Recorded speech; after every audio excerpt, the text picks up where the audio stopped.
Good evening, everyone, and welcome to the 35th Annual Rio Grande Valley Sports Hall of Fame 2023 Induction Ceremony. How is everybody doing today? I know we got people from all over the Rio Grande Valley here, so it is a very special day. Since the founding of our Hall of Fame in 1985, we have inducted 280 people into this important Valley Shrine, and we never want to forget anyone. Out of the 280 inductees, 130 of them have gone to be with the Lord. In the past year, 5 inductees have passed away: an Olympic basketball player, a longtime track meet official, a minor league baseball player, a trainer known as Doc Z, and one of the greatest Valley football coaches of all time. And we would like to remember them right now with a short special video tribute.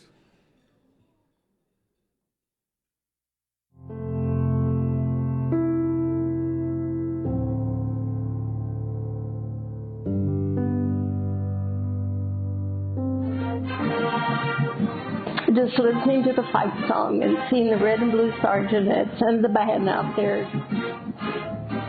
But for Coach Flores, his love for the red and blue starts many years earlier. He's been a part of the Edinburgh CISD family from the start, beginning in elementary school and ending in high school, where he played football and baseball.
Thank you for being part of the remembrance of these past inductees who have passed away since our last ceremony.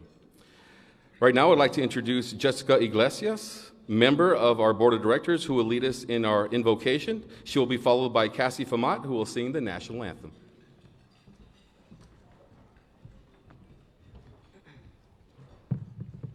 Good evening. Let us pray. Dear Heavenly Father, we thank you for allowing us to gather here this evening. We are grateful for the opportunity to celebrate and honor these fine athletes, teams, and scholarship recipients from across the Rio Grande Valley. We ask that you watch over and guide us and protect us. We pray that those that have gone before us are looking down and celebrating with us this evening. In your love, bless the hands that prepared these meals and that we're about to receive, or that you've already received, and let it be the nourishment to our bodies. In your name we pray. Amen.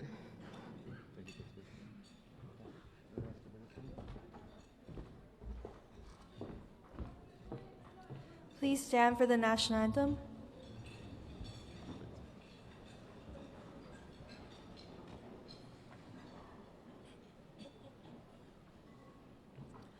Oh, say, can you see by the dawn's early light what so proudly we hailed at the twilight's last gleaming, whose broad stripes and bright stars through the perilous fight o'er the ramparts we watched were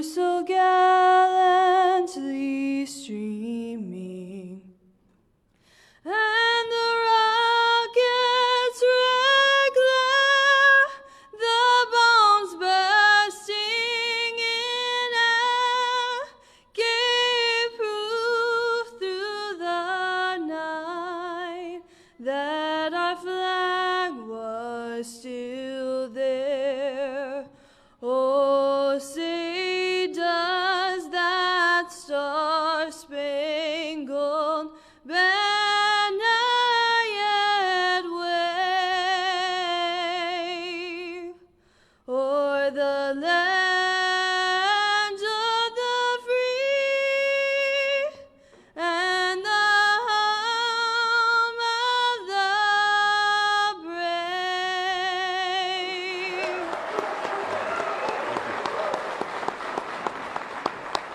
Thank you, Cassie. Beautiful rendition of our national anthem.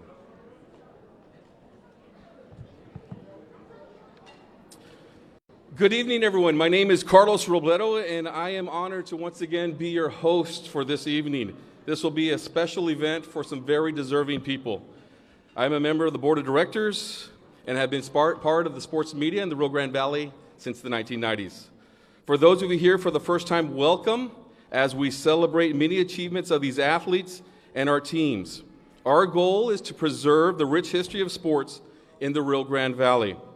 When you have an individual who won 3 gold medals at the 1956 Olympics and was known as the fastest man in the world, Bobby Morrow from San Benito, and you have a person who played football for the Mission Eagles, Texas Longhorns, the New York Giants, and he was also a 2-time Super Bowl winning coach for the Dallas Cowboys, head coach Tom Landry. How can you not preserve those memories? And how can you not preserve the rich history of sports in the Rio Grande Valley? And that's why we are here today. So inductees, teams that are here as well, you guys are going to be in great company. Thank you.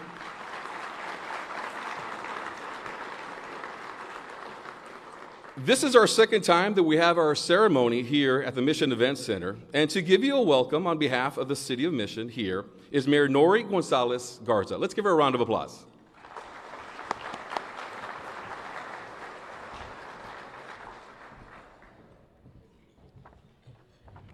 Thank you, and good evening, everyone, and welcome to the City of Mission. It is with great pleasure and excitement that I join you here today as we gather to celebrate new inductees to the RGV Sports Hall of Fame. This event serves as a testament to the extraordinary athletic talent that hails from the Rio Grande Valley. We are immensely proud and grateful that Mission was selected as the host city for this prestigious occasion. So I want to thank the RGV Hall of Fame board and also congratulate you on your 35th induction ceremony. That's just awesome. Tonight we come together not only to pay tribute to the individuals who have left their mark on the world of sports, but also to celebrate the unity and the camaraderie that athletics fosters within our community. Sports has the power to bring people together, as we are together today. As I look back at my own life and the things that I went through the past years, some of my fondest memories are those of the time that I said, I'm sorry, I'm getting a little emotional here. Times that I spent with my family and friends that became family at sporting events. In Mission, we understand the profound importance of sports in our lives and are committed to nurturing and supporting our local talent. To all our inductees for the Rio Grande Valley Sports Hall of Fame, I congratulate you. Your achievements have not only made us proud, but you will inspire generations to come. Once again, on behalf of the City of Mission, I extend a warm welcome to all of you that came together to honor and celebrate the athletic talent that thrives in the Rio Grande Valley. May it inspire us to continue fostering a culture of sportsmanship, excellence, and unity within our communities. God bless all of you, and God bless the Rio Grande Valley. Thank you. Thank you, Mayor. We have a small token of our appreciation here. I'd like to give Thank this you to so much. Thank you very Thank much. you. Thank you. I'd like to ask the scholarship recipients to start lining up to the right-hand side. We're about to make an announcement and present you guys to the crowd. But before we do that, we'd like to introduce our board president for the past 2 years, originally from Mission, Manuel Hinojosa. Let's give him a round of applause.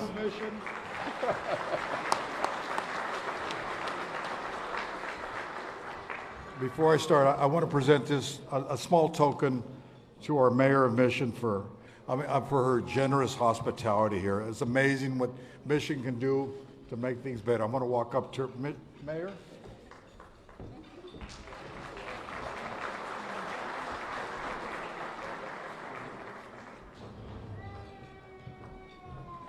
Tradition. Okay. Mission tradition.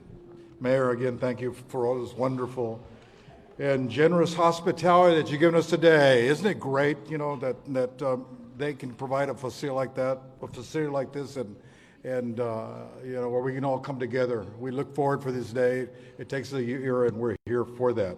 It is only fitting that we celebrate and recognize sports accomplishments in one of the most successful sports communities in South Texas. You know, our master of ceremonies only gave me a short time to talk up here, but I really want to use this as an opportunity to talk about this, brag about this community of Mission, okay? As a matter of fact, I want to refer to Mission as a city of champions, okay? When we think of an icon that represents Mission, we think of Tom Landry. And our inaugural Hall of Famer is a world-renowned figure, and just like Carlos talked a little bit about him, I don't think I need to say anything more because you know more about than I can really tell you. Preceding Landry in Mission, there was a lightning-fast Mission performer named Jackie Field. This Mission running back led all scorers in Southwest Conference in 1942. While playing at University of Texas, and after being named the All-Southwestern back, he was drafted by the Pittsburgh Steelers in 1942. Unless you're in the farming business or in the brick making business, many of you probably never heard of a river community named Madero. That's south of Mission. Well, before Landry and before Fields, a resident of Madero named John Tripson was a member of the Mission football team in 1936 that went undefeated. This all-district player went to Mississippi State, where he earned All-American honors on a national championship team. He was drafted by the Detroit Lions and played professional football 1 year. And that year, he made All-Pro, went to the Pro Bowl. You know, after all of this, that wasn't as big as an accomplishment. It turns out that the President of the United States presented him the Navy Cross for gallantry in the invasion of North Africa in World War II. This is a Mission, Madero-born person, okay? And the story goes like this. Gene Tunney, I know some of us heard of the boxer, the famous boxer, Jim Tunney. You know, he was a famous boxing champion, but he shaped some men for a Naval Special Warfare First Elite Unit. Today we call them Navy SEALs. Well, he got together these football players, and one of them was Tripson. And this is what one of the war correspondents said. It was a daring, intricate job, calling for as much brain as courage, and barrels of both. This 6'2", 220-pound muscular Tripson became one of the heroes of the suicide mission in Africa. This is the foundation of honorable men that began here in the City of Champions. Who can claim to have 3 players from Valley High School program that were the best at the major universities? They played on professional football teams. 2 were elected All-Pro. All 3 interrupted their professional playing careers to serve in the Air Force, Navy, and the Marines.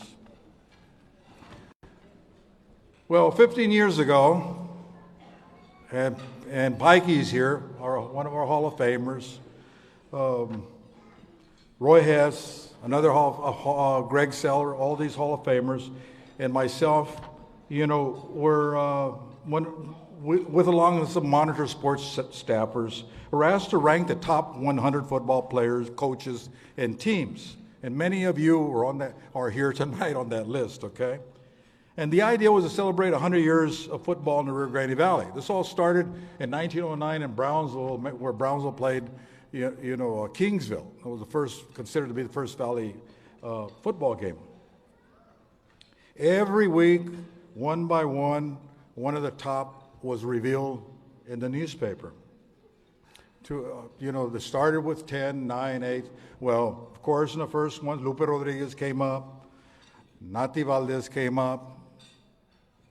Bobby Ply was one of them, starting, back for the Kansas City Chiefs, played against the Green Bay Packers in the first Super Bowl. No player in AFL, NFL has intercepted more than 5 passes. Well, Bobby Ply intercepted 4. Okay. And we lost Bobby Ply this last year, by the way, and we didn't mention. We probably didn't even know, but Bobby Ply is not with us anymore. But you're looking at the top, some of the top players coming from this wonderful city of Mission. Well, in the end, our number 1 pick was Coy Detmer, and Coy's here, okay? Not Tom Landry, who came in second. Our 2016 inductee was a member of that 1990 Mission football team who we're honoring tonight. By the way, the team featured, Houston Aldine against, in the Astrodome. There's 42,000 people at this game. Can you imagine that? And I bet you a lot of those people who were from here went up there. I think Mission sort of moved to Houston that day. Coy, of course, went on to play 10 years of professional football. And as you know, Coy's father is also a member of this prestigious group. Throughout the years, we've included father and son combinations in the Hall of Fame. As a matter of fact, we're inducting a former player tonight. Our treasurer, and I didn't say treasure, okay? I said our treasurer, Tony Guerrero,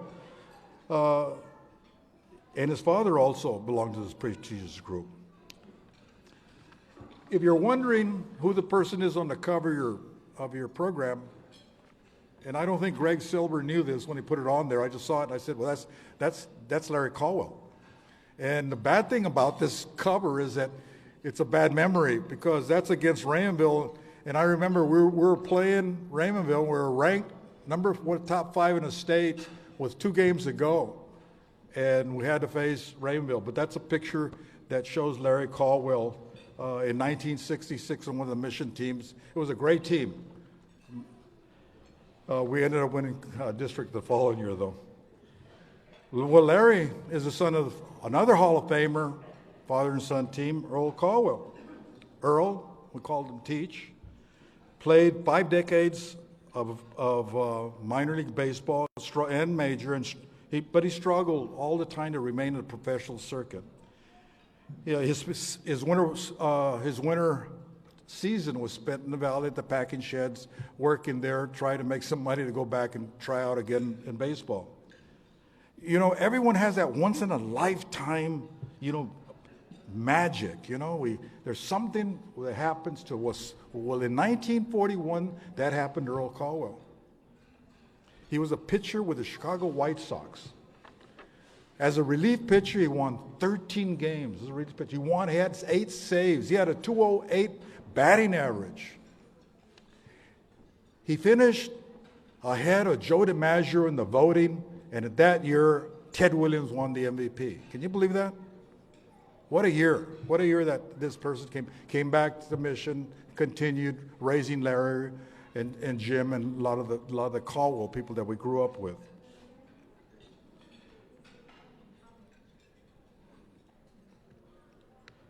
Baseball's always been big in Mission, as you know, but no player is bigger than the legend Leo Alanis, whose name was known as Najo, or short for Conejo. He was the first Hispanic to play in the Texas leagues. If it wasn't for breaking his legs in the Chicago White Sox training camp in Louisiana, he would have been a household name. I'm sure he would have. He was just that good, and spent his time with the San Antonio Bears, where he was a big standout in those times. And Leo instills that baseball today. And when they're 30-30 and a lot of the memories that came to the Mission because of the teams that played in the Valley. And the stars came from there, just like the Cavazos brothers. You know, the players like mimic Babe Ruth Cavazos. He reigned during the 50s. They also, all the brothers that played, they served in the military. You know, they all went World War II and came back and played. Can you play? Or minor league players, guys like, I went to school with Eliseo Pompa. Eliseo Pompa was probably the most talented baseball player, you know, coming out of that time. Didn't quite make it. Montreal Expos had a strike, and he ended up in the Mexican leagues. Sherryland, which is here, we're in Mission. You had a St. Louis pitcher, Jaime Garcia. And of course, you know, the Jorge Cantu with Tampa Bay. Jaime, and you know that other magical time? Well, of course, it was when he was in the World, pitched that second game in the World Series. And St. Louis ended up winning the World Series that year. Aaron Ramirez, you know, led all this distance runner in the nation. And his dream time, his time came when he ran that distance run at the Olympics in Barcelona in 1992. And who could imagine that this city would produce a 4-time WWE wrestling champ, Mercedes Solis, or stage name, Tito Santana. And he was, by the way, he was a 3-time sports athlete and made professional football roster with the Kansas City Chiefs. Got cut on the last day, but I remember watching him on TV, and I was so proud of Tito. He was a great teammate. And after performing for 17 years, he was inducted into the Wrestling Hall of Fame.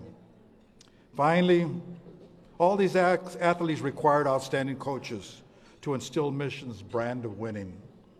Landry had Bob Martin. Of course, Coy, you had your father. I had Lumright and Roberto Capello.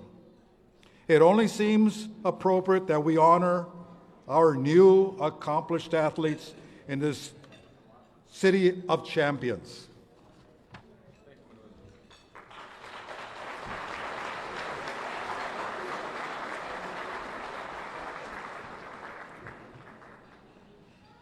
Thank you, Manuel Hinojosa, board president, outgoing board president, by the way.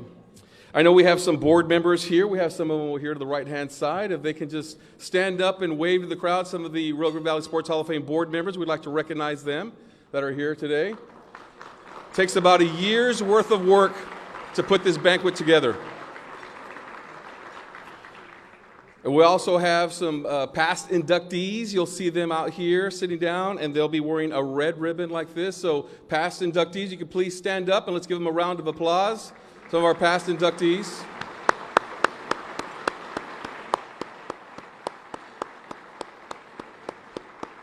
Good to see everybody here. So part of our ceremony is not only to enshrine our Hall of Famers and recognize our past great teams, but also to recognize our scholar athletes, the youth of the Rio Grande Valley. For the past 20 years, the Rio Grande Valley Sports Hall of Fame has given out over 140 scholarships to high school seniors who excelled in sports and in the classroom. Tonight, we're going to hand out 20 scholarships, and we'd like to recognize those scholar athletes right now. We'll start with Serenity de la Garza from McAllen Memorial.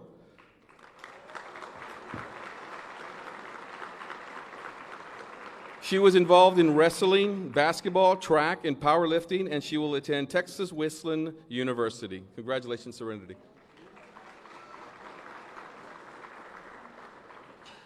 Also with us tonight, Rochelle Guerra from Brownsville Rivera. She played softball and volleyball. Big hand for her. She was the salutatorian of her class, and she will attend Texas Lutheran University. Dylan Lozano Lomeli from Brownsville Pace. She was involved in volleyball, basketball, and track. A big hand, please. She was the salutatorian of her class, and she'll be going to Rice University. Cesar, if they can stand right here for a couple of minutes for the camera. During the next one. Do the next one, please. Thank you. All right, here we go. Olivia Pollock is here from McAllen Road.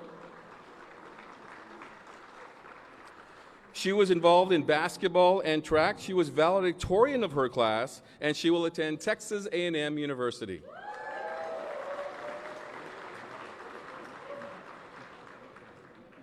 Damian Ramirez from PSJA Memorial High School. Big hand, please.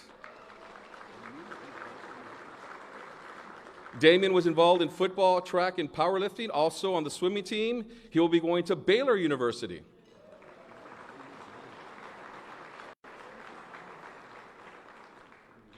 Also with us here is Eileen Sariana from Weslaco IDEA. She was involved. How about a big hand for her? She's not here? Let's still recognize her from Weslaco IDEA. She was involved in track, soccer, and cheerleading. She was valedictorian, and she will attend Notre Dame University. Congratulations.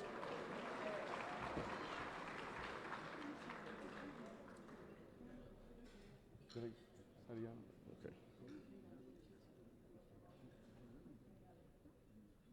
Thank you. Up next, we have Roy Stroman III of Weslaco High School. How about a big hand for Roy? Got some Pantherette fans in the house as well. Big crowd from Weslaco. This is Roy Stroman III, once again, Weslaco High School. He was involved in football, basketball, track, and powerlifting, and he will attend Texas State University.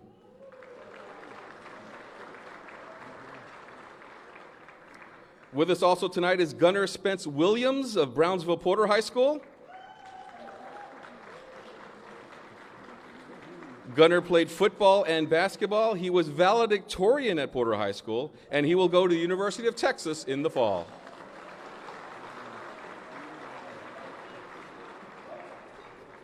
Evelyn Valero of McAllen Rowe. Evelyn.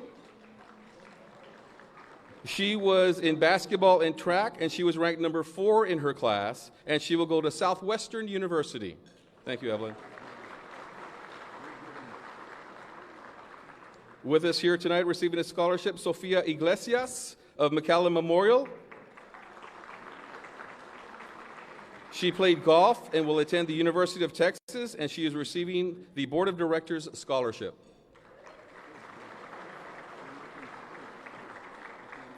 Also receiving a scholarship tonight, we have Rebecca Perez, Sherryland Pioneer.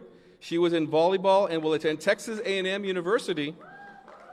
She will be receiving the Board of Directors Scholarship.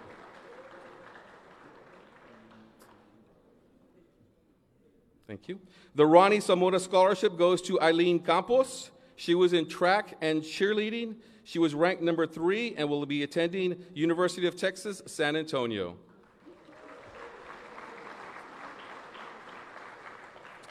Receiving the Frank Smith Scholarship is America Hernandez of Sherryland High School. She was involved in soccer and volleyball, and she will attend the University of Texas, Rio Grande Valley. Also receiving the Frank Smith Scholarship is Jocelyn Lopez. She is from Sherryland High School. She played golf, and she will attend the University of Laverne.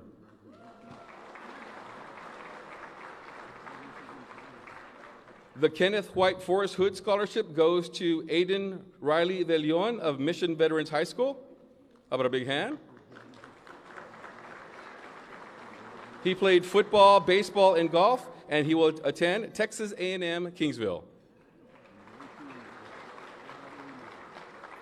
Also receiving the Kenneth White Forrest Hood Scholarship is Ethan Zamora of Mission Veterans Memorial. How about a big hand? This young man played basketball, golf, and water polo. Ethan was ranked number 5 in his class, and he will attend Texas A&M University. Receiving the Cesar Perez Scholarship, Giselle Renee Lopez of Rio Grande City High School. She played softball and will attend the University of Texas, San Antonio.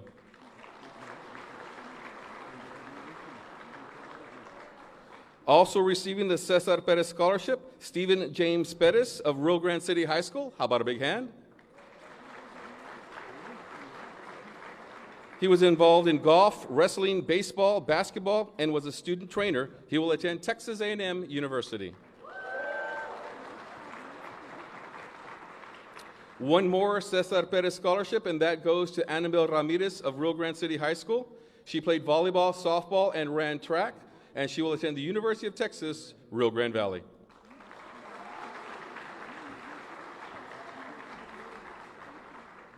The E.C. Lerma Scholarship goes to Javier D. Sanchez of Mercedes. How about a big hand?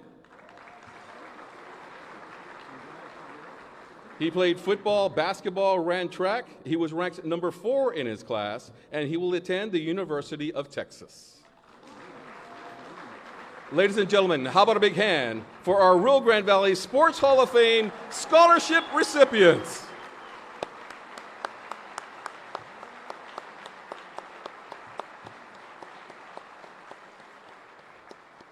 Thank you very much, boys and girls. Y'all may be seated.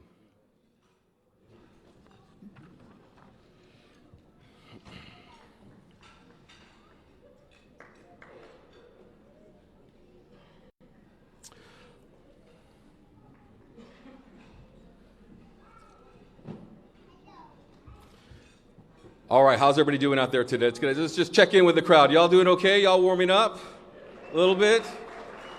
The main event is coming up pretty soon. We're getting there, and we're going to be hearing for our Hall of Fame inductees. But right now, this year, the Rio Grande Valley Sports Hall of Fame Board of Directors decided to start honoring our teams of the Rio Grande Valley. Those who have gone down in the record books for their achievement. These teams not only filled their schools with pride, but the entire community rallied behind them. The local television stations were at their practices, and the newspapers would write stories about the phenomenal athletes on these teams. They will never be forgotten by their communities because they generated so much excitement and brought honor and pride to their town. Now they have a special place in the Rio Grande Valley Sports Hall of Fame. These teams are now part of the Rio Grande Valley Sports Hall of Fame Team Hall of Honor.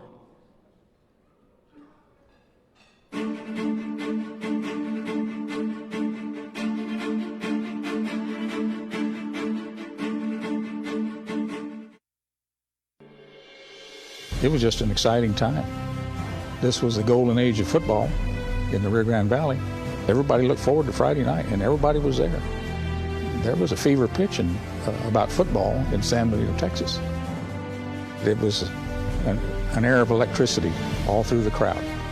The whole town was galvanized. And when you came to San Benito to play the Greyhounds, you didn't just play the Greyhounds. You played the whole town. The whole town showed up. If everybody that tells us they were at the game against Neyland were there, then there wouldn't have, I don't know where everybody was sitting, because I think everybody says they were there. We really believe we'd go to state and win the state. We played Nederland and we had them on the ropes, you know, and we got the ball back and we almost came back and scored again, but ran out of time. In '72, I thought we had the better team to take the state championship.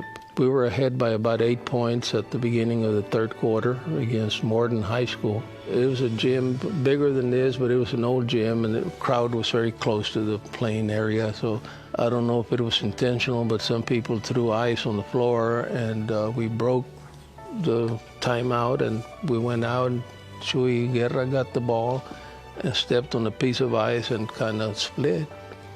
And he couldn't go anymore, and he was the top scorer. So after that, we kind of lost the lead, and we lost by about 10 points. But Morden got the state championship, and I thought that we would have, if we could have beat Morden that night, we would have gotten the state championship. The other two teams were not as strong. There was the Weslaco Pantherettes basketball team. When I think of that season and being able to go to state, memories forever. Weslaco coasted through the competition, cementing itself as one of the best girls basketball teams to ever come out of the Rio Grande Valley. A district title, 27 wins, a number 4 state ranking, and a trip to the state tournament in Austin. Skill, quickness, and competitive drive, some height, and it worked. It started with team chemistry, which was developed by a group of talented players over the years. Then, the program added a new coach, Jimmy Campbell. And along came his daughter, Jamie, an athletic player with a strong IQ for the game. Daddy he expected things to be done correctly, very intense, but in a good way, and very believed in fundamentals, believed in doing things the right way. Coach Campbell, he just really instilled in us, y'all are good enough. And he had his chart, state was our goal.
Who are entering the Team Hall of Honor.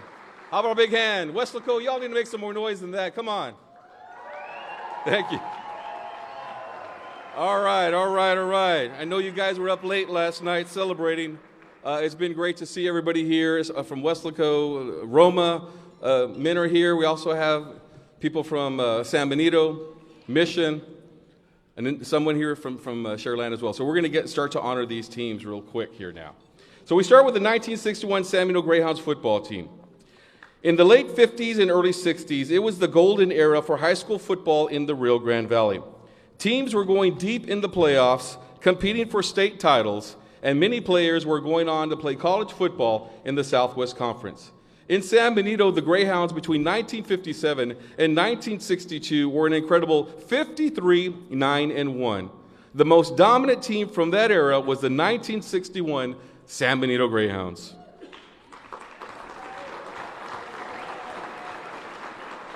The Greyhounds were undefeated in 1961 going into the playoffs. They were the #1 ranked team in the entire state of Texas. And they had 2 first-team All-State selections, running back Jim Helms and guard Jerry Crow. This is a team that honestly thought they were going to win a state championship. And the Greyhounds football player, Vince Galvan, has had many sleepless nights because he knew if he makes that tackle in the 4th quarter in the state semifinals after a turnover, the Greyhounds go on to play for a state championship the next week. And that is how close they came to being in the state title game. Tonight we honor the 1961 San Benito Greyhounds, state semifinalists, 12-1 record, and still considered the best team to ever play in San Benito and one of the best ever in the Rio Grande Valley.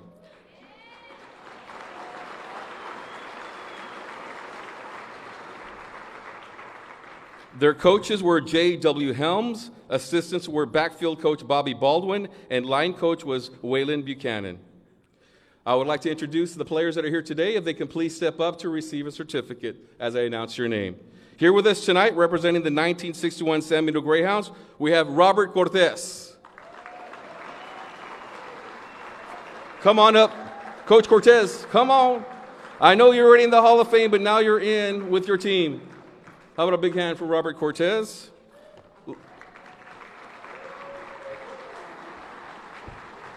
Also with us tonight, Virgil Garcia. Ray Saldana. Raul Saldana. Joe Fonseca.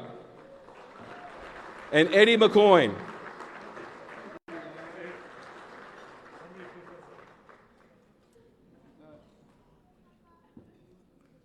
All right, let's give these gentlemen a round of applause. Members of the 1961 state semifinalists, San Benito Greyhounds.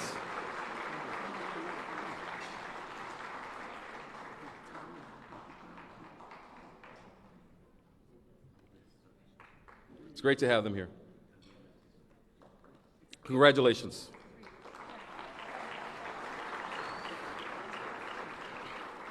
Back in the late 60s, not many people had heard of Roma High School.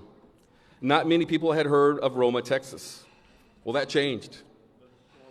In 1968, a 6'5" freshman by the name of Wenche Garcia and a 5'10" freshman by the name of Jesus Chuy Guerra made the varsity basketball team at Roma High School.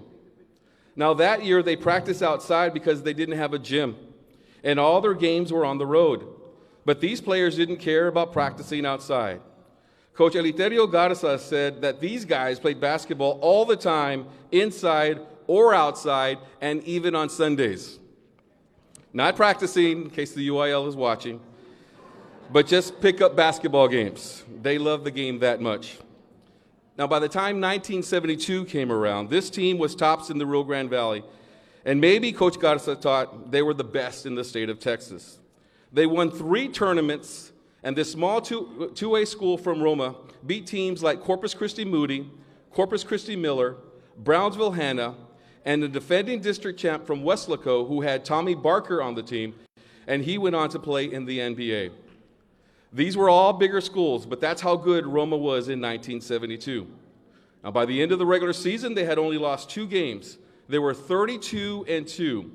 They beat Hebronville in bi-district, they beat Luling in the regional semifinals, and they beat San Antonio Cole in the regional championship to qualify for the state Final Four tournament. There were only 4 teams left. They go to the state tournament, and they were leading their opponent, Morton, in the third quarter by 8 points. And for a chance, they had a chance to go to the state championship game. But Morton came back and won. Their season was over, and it was the end of an era. In 4 years, Roma only lost 2 district games. Guerra, Garcia, and Villarreal were all district. Guerra was also all-state and all-American. He had offers to go to UCLA, Maryland, Arizona, and Rice University, among other D1 schools. This was a special basketball team, maybe one of the best ever to play in the Rio Grande Valley. Tonight we honor the 1972 Roma Gladiators.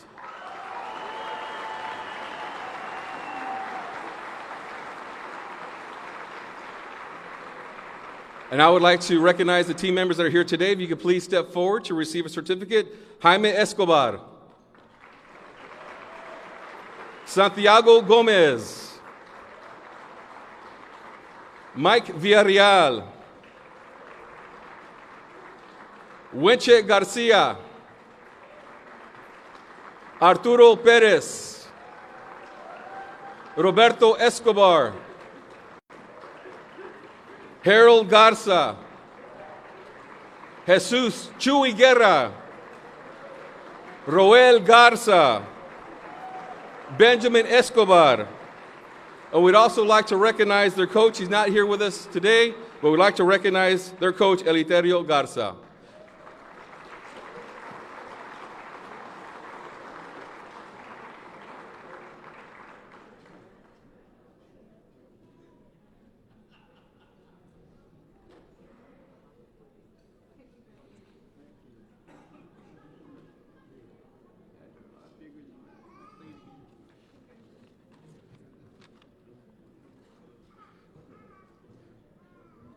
Just about got everybody here from this 1972 basketball team. Once again, let's give them a round of applause. A great basketball team from the era of 1972. Jesus Chuy Guerra, who went on to play and have an outstanding career at Pan American University, is with us here, and all these basketball players, welcome once again to the Rio Grande Valley Sports Hall of Fame Team Hall of Honor. How about a big hand for them?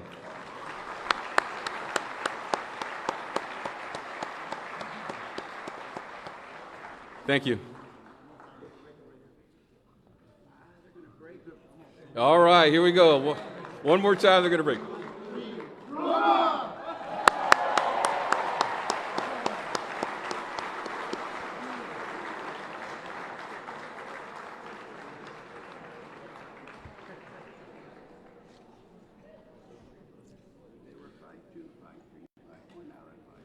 Between 1950 and 1976, the Weslaco Pantherettes won 16 district championships. One of those teams was the 1976 Weslaco Pantherettes. The Weslaco Pantherettes were ranked number 4 in the state of Texas. There were 24-3 after the regular season, and they won another district championship. After winning a by-district title by beating San Antonio Homes 58-57, it was on to the regional championship for the 8th time in school history. The game was in Beeville. It was a cold night on February 22nd, 1976. They would play Austin Johnston. The Weslaco Pantherettes came out in the first 4 minutes of the game, and they hit 6 of 7 shots, and they went out to a 20-8 first quarter lead. That first quarter set the pace for the rest of the game. The Pantherettes' defense forced 36 turnovers. Jamie Campbell and Kathy Fuller each scored 24 points. Sharon Fuller had 13 points, and Shirley Brandon had 8 points. The Pantherettes won the game 69-41 and were crowned regional champions.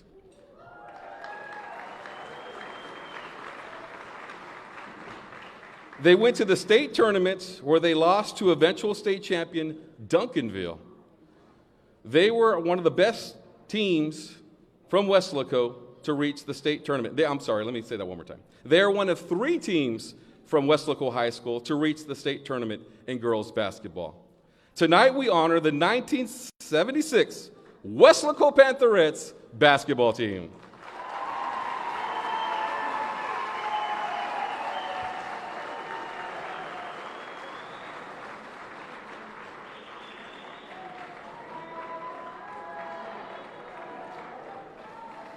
Team members here tonight: Jay Hobart,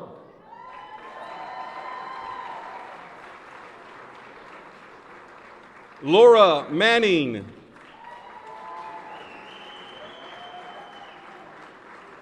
Donna Gossett, Kathy Fuller Sefcik, Sharon Fuller Allen, Janet Martin, Marcia Casas, Jerry Horn Osborne, Jamie Campbell Jones, Sylvia Alvarez Holmes, Shirley Brinson Downey. And we'd also like to recognize their coach, Jimmy Campbell. Can y'all line up right here? Can y'all just line up right here? So you can just line up right here.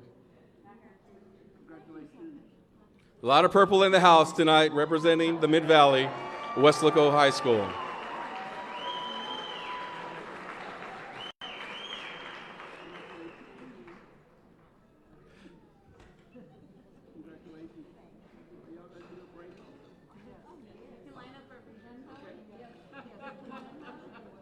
How about a big hand once again as we recognize and welcome the Weslaco High School Pantherettes into the Team Hall of Honor.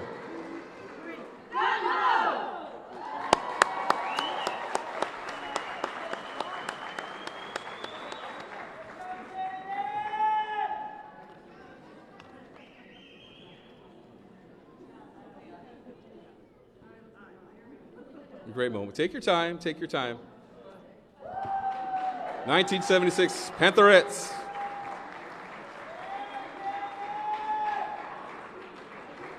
Coach Stroman, the current Weslaco High School football coach and athletic coordinator, is here. So, Coach, you're going to have to go take a picture with him before it's all over. In 1978, there was no better basketball team in the Rio Grande Valley than the Sherryland Rattlers. They were not tall, but they were athletic and in great shape. When the regular season ended in 1978, the biggest game of the first round of competition was Sherryland versus Roma. The Rattlers were an impressive 29-2, and Roma, a team in the middle of a basketball dynasty, had a record of 29-7. They played at McAllen High School, and Sharyland won the game 76-66, and that gave the Rattlers the confidence the team needed. They go on to the regional tournament, and they best San Antonio Cole 67-48. And then in the regional championship and a chance to go to the state tournament, Sharyland defeats Weimar 69-58. It was a close game until the fourth quarter when the Rattlers' conditioning took over. It was part of the plan, according to Coach Vic Benter. After the game, he said, "We knew we could win if we could run on them." Noe Gonzalez led the team with 23 points. James Lagoon had 18 points. They reached the state tournament where they lost in the state semifinals. But the team will be remembered as one of the only teams from Sharyland to reach the state tournament in boys basketball. Tonight we welcome the Sharyland Rattlers from 1978, the basketball team, into the Rio Grande Valley Sports Hall of Fame Team Hall of Honor.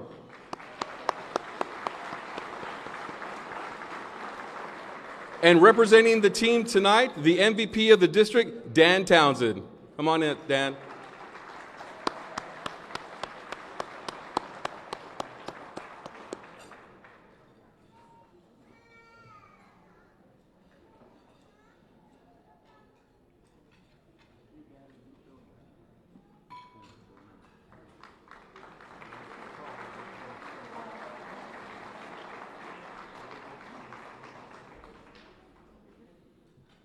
Once again, how about a big hand for the Sharyland Rattlers from 1978?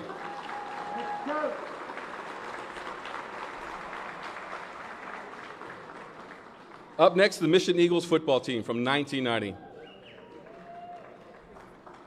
On Sunday, September 2nd, 1990, a reporter by the name of Chris Bush from the Monitor newspaper predicted that the Mission Eagles would finish in first place in District 31-5A. Chris Bush predicted that the Eagles would win a district title.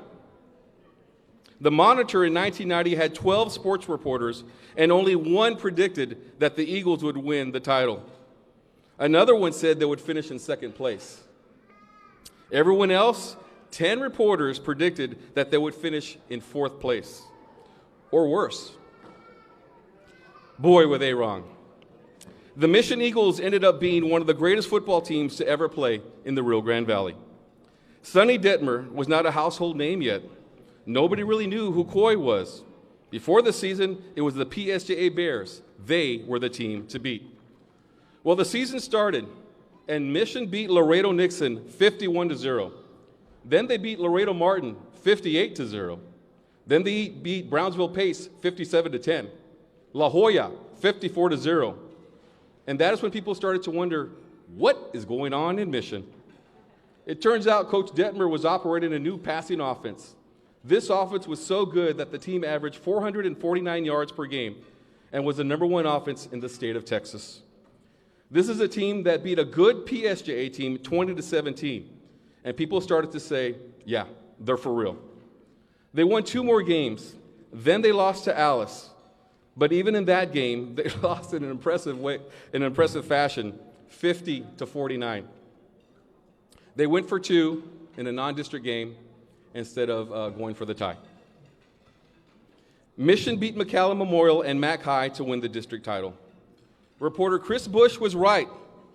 In the playoffs, they beat Donna, they beat Alice in a rematch, and in one of the most impressive games for a Valley school, they beat San Antonio Madison 59-17 to go to the state semifinals and play in the Houston Astrodome.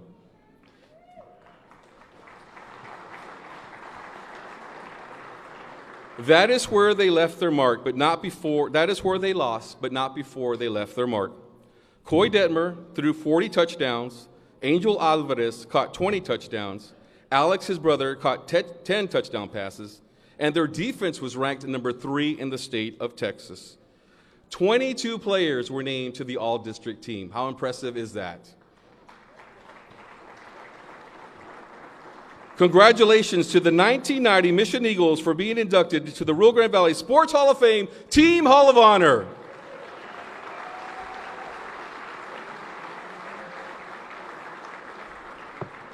Players that are here today, we'd like to recognize Carlo Garza, number 55. They gave me their numbers, so we're going to say their numbers. Albert Ocaña, number 63. Come on down. Eliseo Garcia, number 58. Ben Gonzalez, number 88. Ray Rangel, number 51. Rudy Pinon, number 43. Carlos Mercado, number 48. Jerry Zamora, number 65. Henry De Luna, number 77. And the quarterback of the 1990 Mission Eagles, number 10, Coy Detmer.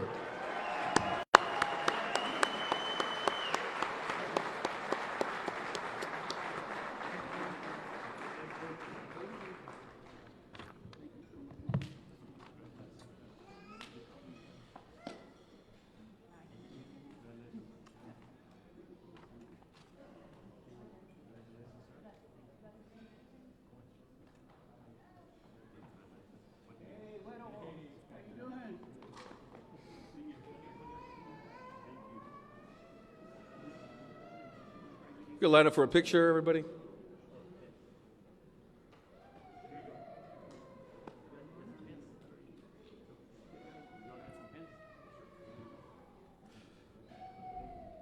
All right, let's take a quick photo. How about a big hand once again? The 1990 Mission Eagles.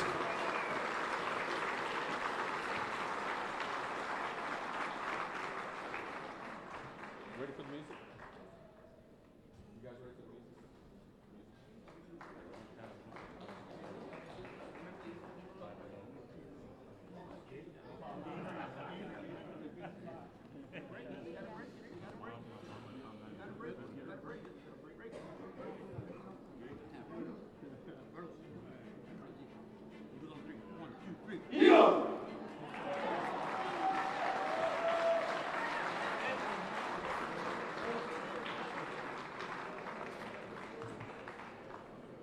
All right, inductees, individual inductees, made a name for themselves in sports. You're about to come up on stage, so as I say your name, you'll be coming up here, okay?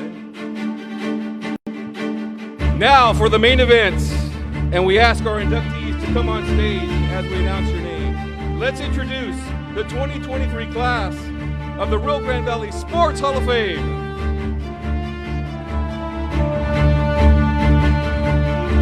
Start with longtime former track coach and longtime track official Tony Trejo.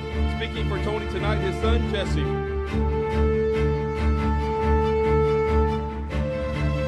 He once led the University of Houston golf team to a national championship. From McAllen, Carlos Espinosa.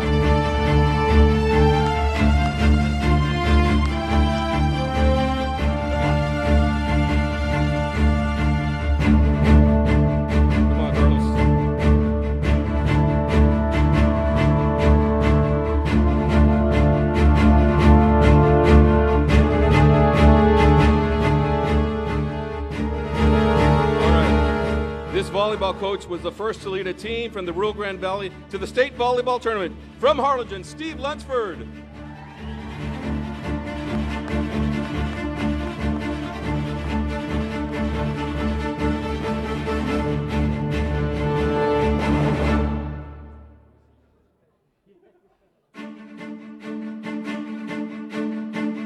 She advanced to national competition 3 times in track and field, competing for Pan American University. Originally from Brownsville, Ana Martinez Mann.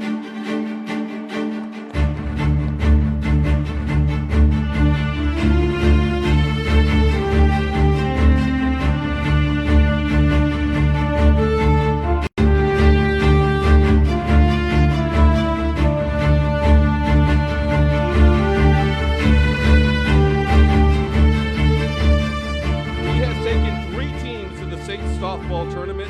His latest team was there earlier this month. From San Benito, Elias Martinez.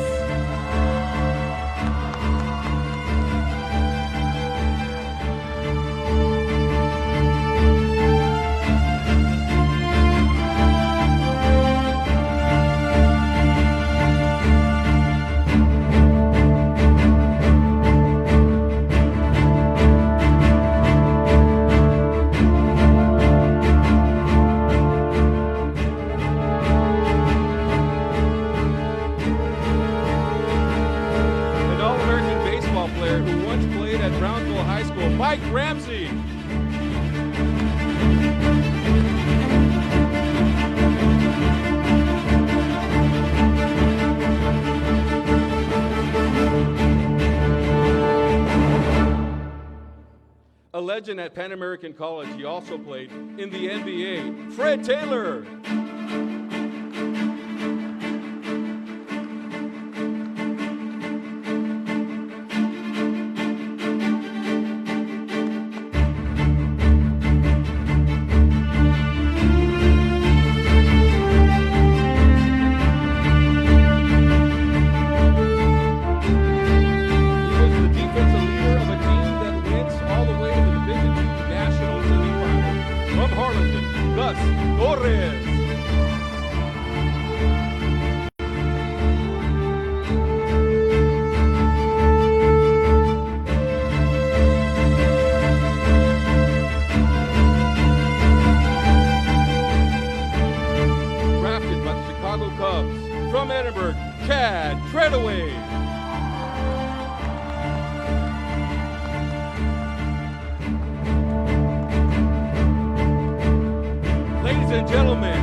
Our first inductee sadly passed away last July, but before he went to be with the Lord, he left his mark in the Rio Grande Valley track. Tony Trejo is known for his work in track and field and cross country in the Rio Grande Valley for 38 years.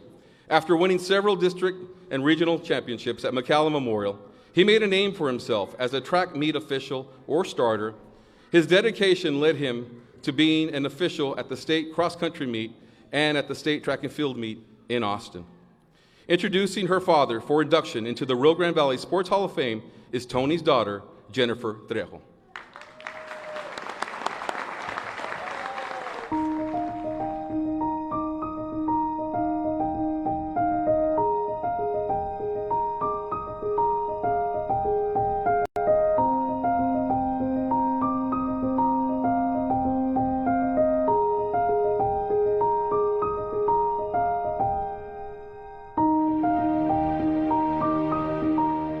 Hi, my name is Jennifer Trejo, and it is my honor to say a few words about my dad, Tony Trejo. My father always had a love for track and field. If he ran at the Meet of Champs track meet over the past 30 years, my dad was probably there.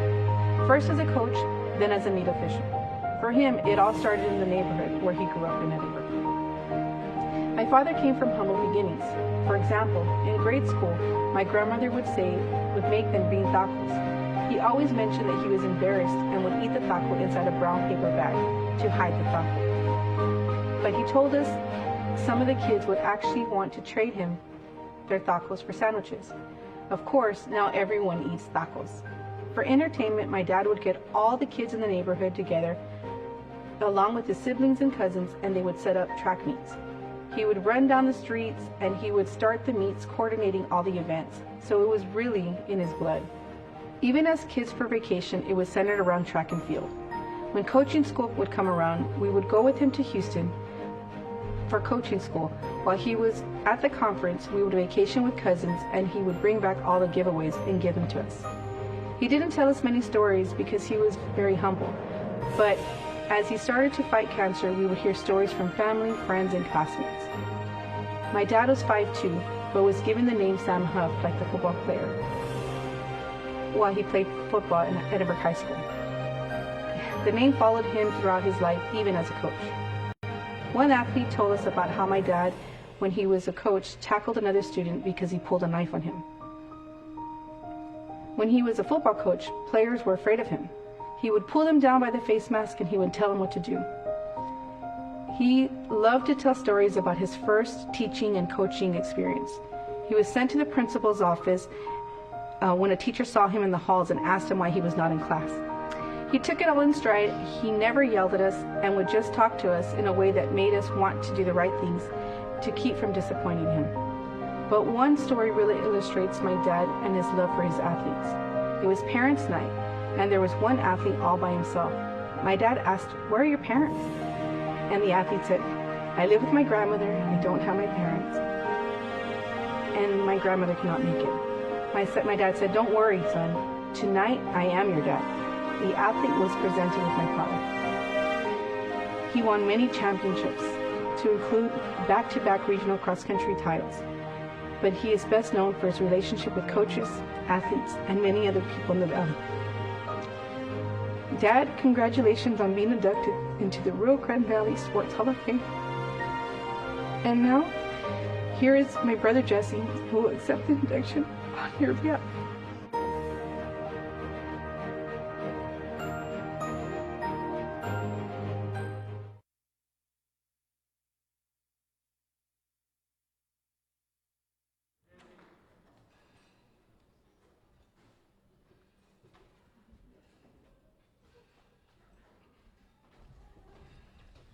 And I shouldn't have watched that.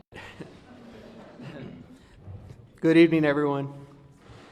My family and I are blessed to be part of this momentous occasion as we accept the honor on behalf of my father, the late, great Tony Trejo.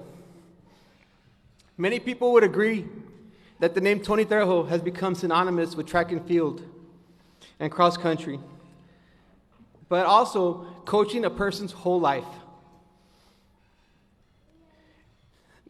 My sister told the story about the time at Ed Chelsea when he was at a banquet and a student didn't have parents there, so he became the dad for the night. You know, and that's the kind of things that my dad would do, and we never heard about it because he was so humble, and we heard a lot of this stuff after his passing.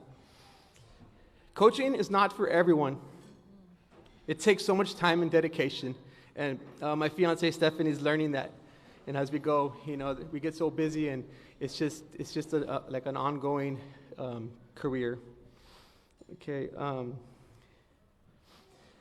Coaching was my dad's calling as a young man, you know, and we were blessed with the stories that his childhood friend David Salinas shared with us, and he wrote about Sprague Street, the adventures of Sprague Street, and my dad setting up track meets as a young man, and we knew that that's what he was destined for, to be a coach since he was younger.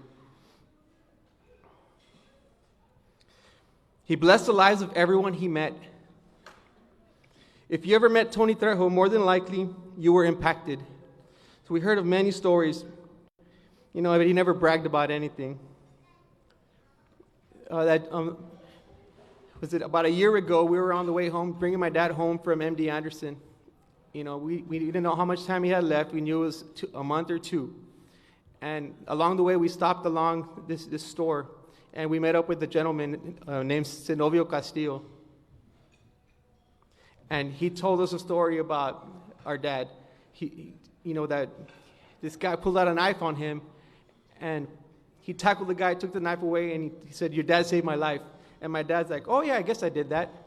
You know, he was the type of person that would not brag about it. So we never heard about it until later. He worked his magic to make people better. And I've come across a few people that said that he would trick them into doing the right thing, right? And I was one of them because he tricked me into coaching, and this is where I'm at now, right?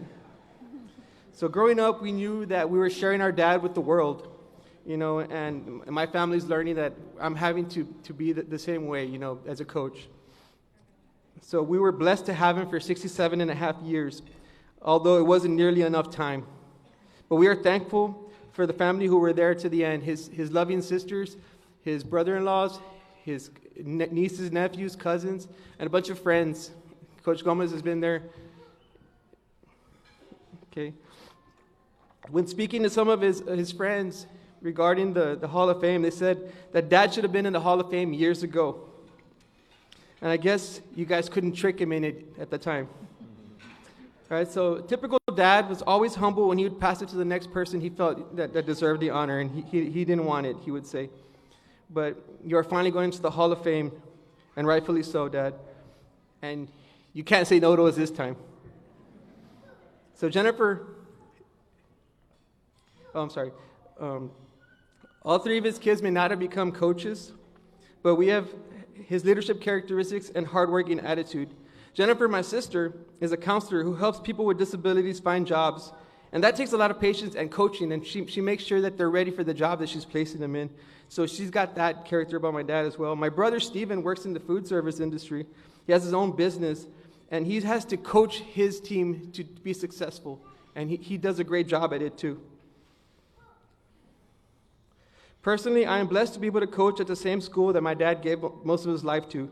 He'll be so proud of each and every one of us today as we stand here to accept the award on his behalf. And as the years go by, I know that Dad's influence will carry on to future generations. Everyone who had the opportunity to learn from him will be able to spread his techniques to those they come in contact with. Tonight, we celebrate Dad and his fellow inductees. We are among greatness. Thank you all so much. Good job. Got all his stuff over here.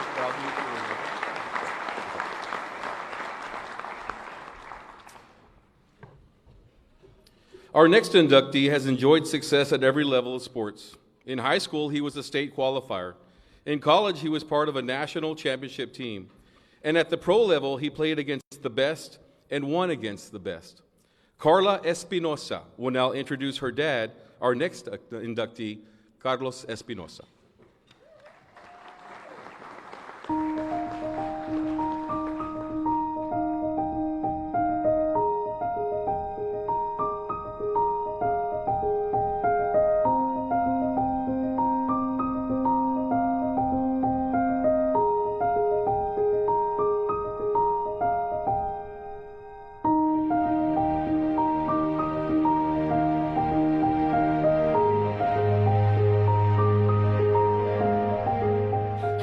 My name is Carla Maria Espinosa, and I'm Carlos's eldest daughter. My dad was born on November 4th, 1961 in Reynosa, Tamaulipas, Mexico, to Dr. Oscar Julián Espinosa and Yolanda Bernal Mendoza. He is the middle brother to his two best friends, Marín and Alejandro Espinosa. My grandfather introduced him to golf in 1970, where he quickly fell in love with the game. Even though he was born in Reynosa, McAllen has always been home for my dad. In 1977, he attended McAllen High School and played golf for the Mac High Bulldogs. At Mac High, he was a 4-time All-District Team Selection, a 4-time Regional Qualifier, and a 2-time State Tournament participant. In 1980, he signed a scholarship to play golf for the #1 team in the nation, the University of Houston, Go Cougs, where he became an All-Southwest Conference team selection and sank the putt that sealed the NCAA championship trophy for the Cougar golf team. He graduated in 1985 with a bachelor's in business administration and cum laude honors in finance.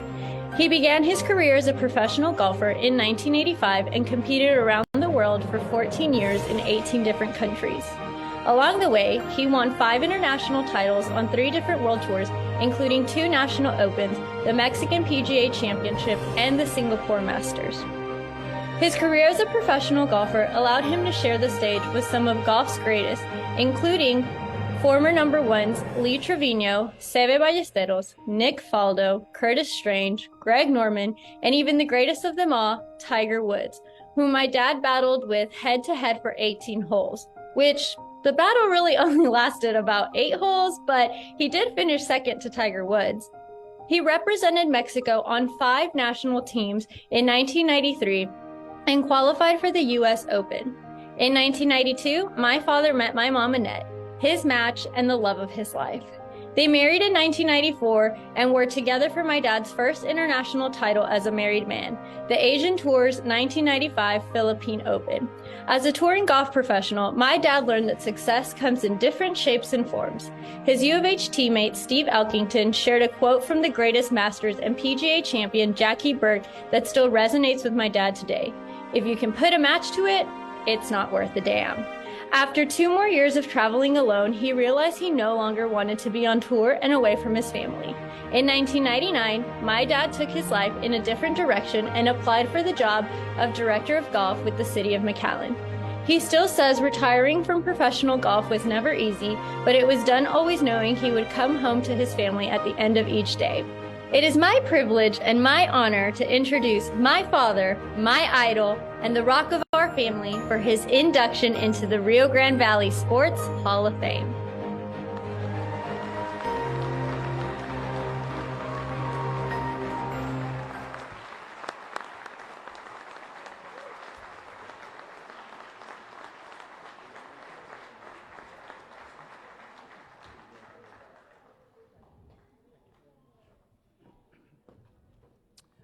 Wow. I don't know if I can do this. If I break down along the way, bear with me. I'm going to do my very best. Carla, thank you so much for that beautiful introduction. I hope it doesn't ruin your reputation later on, okay? I am grateful that you and Christian were able to travel from Abilene and join me tonight. Thank you so much. Good evening, everyone. Before I begin, I want to congratulate my fellow inductees and thank the organizing committee for this great event. We all appreciate the great job that you guys do with it. I want to thank everyone supporting me here tonight. Your friendship still fuels me every day. It is so great to be here tonight and celebrate what I consider the biggest honor of my life. While I call it an honor, my daughter Andrea calls it a big flex. Don't you worry, Andrea. I do plan to flex it on you every chance I have, okay? My wife, Annette. My beautiful wife. The next time you ask me to do the dishes, remember, Hall of Famers don't do dishes, okay? My mom, Yolanda. My brothers, Marina and Alex. Thank you for the love you have always extended to me. I love you guys a lot. Finally, I want to thank my dad. He now belongs to heaven, but the personal values that he instilled in me guide me every day right here on earth. Dad, I miss you a lot.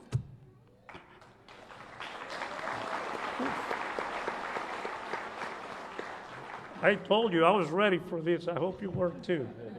Anyway, my love for the game of golf began back in 1976 while I was watching the Mike High golf team practice. The coach back then was Coach John Raiders, and that afternoon I gathered enough courage to go up to him and ask him if I could join the team for practice, and he politely said, "No, you cannot. You have to be part of the team to be able to do that." So we spoke for a few minutes. I hit about 4 balls, and he looked at me, "Hey, we got practice tomorrow at 4. What time can you get here?" So that's kind of how my love for the game started. Played for Mackay for 4 years, and then in 1980, I signed my letter of intent to play golf at the University of Houston. I got there in 1980, and my first few years were not easy. By the end of my sophomore year, I had lost my scholarship, and I was ready to pursue medical school at another university. Lady luck came my way my junior year, when my teammate Steve Elkington took me under his wing. Steve was from Australia, already a top player in the nation, but he didn't have a car. And we lived in Houston, and I was his only ticket. I want to say that eventually Steve did buy a car, and this is no lie. He paid $1 for it. The thing was the sorriest car you've ever seen in your life. We'd drive up to the gates at some of those country clubs in Houston, and security guards would turn us around and tell us to head home. He wouldn't let us in. But Steve was pretty proud of that car. So I started hanging around Steve more and more every day. His confidence and his attitude were contagious, and his understanding of competitive golf was beyond his years. Within a few months, I went from someone wanting to pursue medical school to a member of the NCAA championship team and one of the greatest dynasties of college golf. And for all of you Aggies and Longhorns out there, U of H has won 16 national golf championships, and that's a record that still stands today. Go Cougs! Playing professional golf was a dream of mine since high school, and one good year at U of H is all it took for me to think I was ready for it. But my parents wouldn't let me turn pro until I brought a degree home. So let's just say a couple of extra summer sessions, and I got the job done, brought that degree home, and I turned pro in '85. The week after graduation, I immediately realized that the bank account I had was not going to get me very far past Falfurrias. So I turned to my fellow cook, Ron Kilby. Ron, thank you for joining me tonight. And I asked for his help. I still clearly remember how that conversation went. He said, "Oh, so you want to play professional golf?" I said, "Yes, sir." He said, "Well, I don't think you can beat me. Can you play today about 1 o'clock? I said, "Yeah, well, if you can't beat me, there is no reason for you to leave town because I can beat you right here in McAllen, Texas every day." So we went out and played, and a week later, Mr. Kilby and a group of members from McAllen Country Club put together a packet for me, and they partnered up with two people that will forever hold a very special place in my heart. Mr. Benjamin Temkin and Mr. Raul Cisneros. Tia, thank you for being here tonight. And off I went on my first year as a professional golfer. I played for 6 years, had my ups, had my downs, but life was great. 1991, I was invited to do a commercial for Titleist golf balls. They flew me to Burbank, California, picked me up in a helicopter, took me to the Ritz-Carlton. A fabulous experience. I lay down on my bed, looking at the ceiling all by myself, and I immediately realized it was no fun not having anyone to share that experience with. From that very moment on, there was nothing I wanted more than to start my own family and have someone to share my life with. While I was home for Christmas while I was home for Christmas for a party in 1992, I met someone that I thought maybe could put up with me until death do us part. Unfortunately, she didn't even give me a chance to make a move. I remember telling my partner in crime, Nacho Pesina, "The next time you see her, call me. Don't let her leave until I get there, Nacho." Nacho, thank you for joining me here tonight.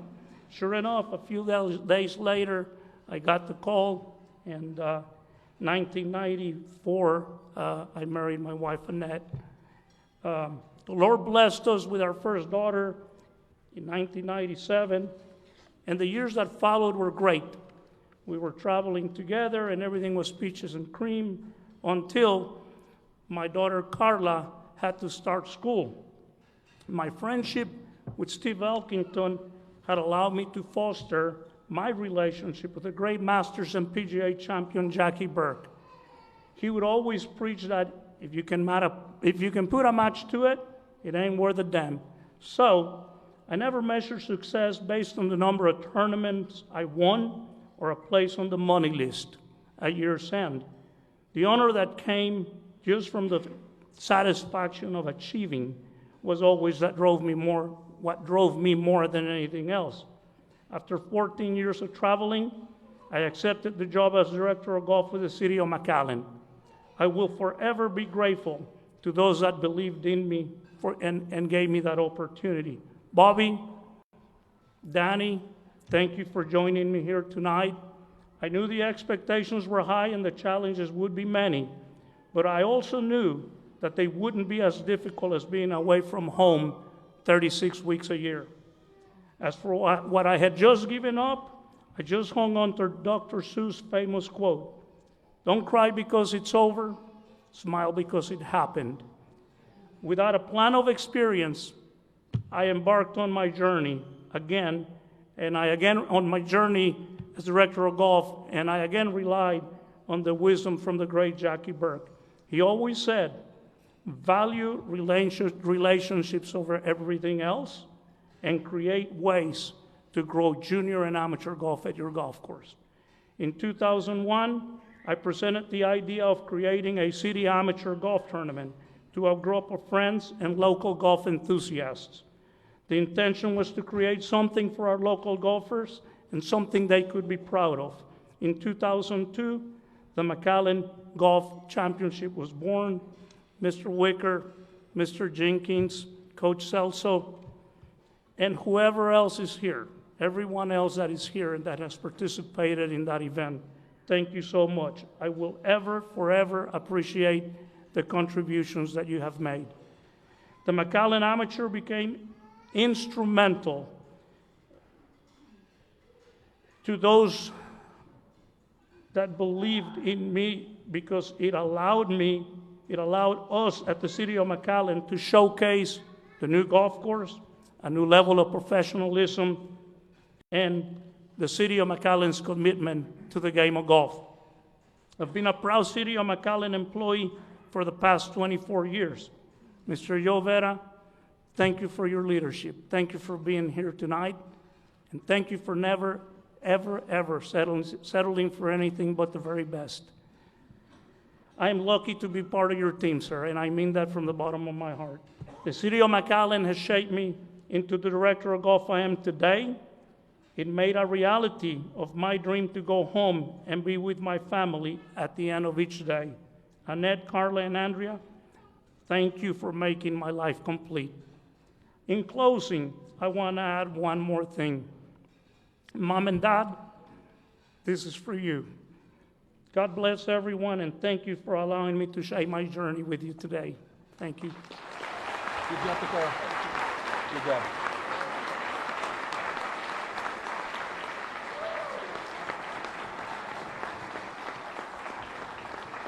Thank you very much, and congratulations, Carlos Espinosa. In 2003, the Harlingen South Lady Hawks volleyball team was an incredible 32-3. Out of 35 matches, they only lost 7 games. They were a remarkable 98-7. Part of the reason for their success was because of their coach demanded perfection. The demand paid it off, and the team qualified for the state Final Four. Lupe Garza will now introduce Steve Lunsford for his induction into the Rio Grande Valley Sports Hall of Fame.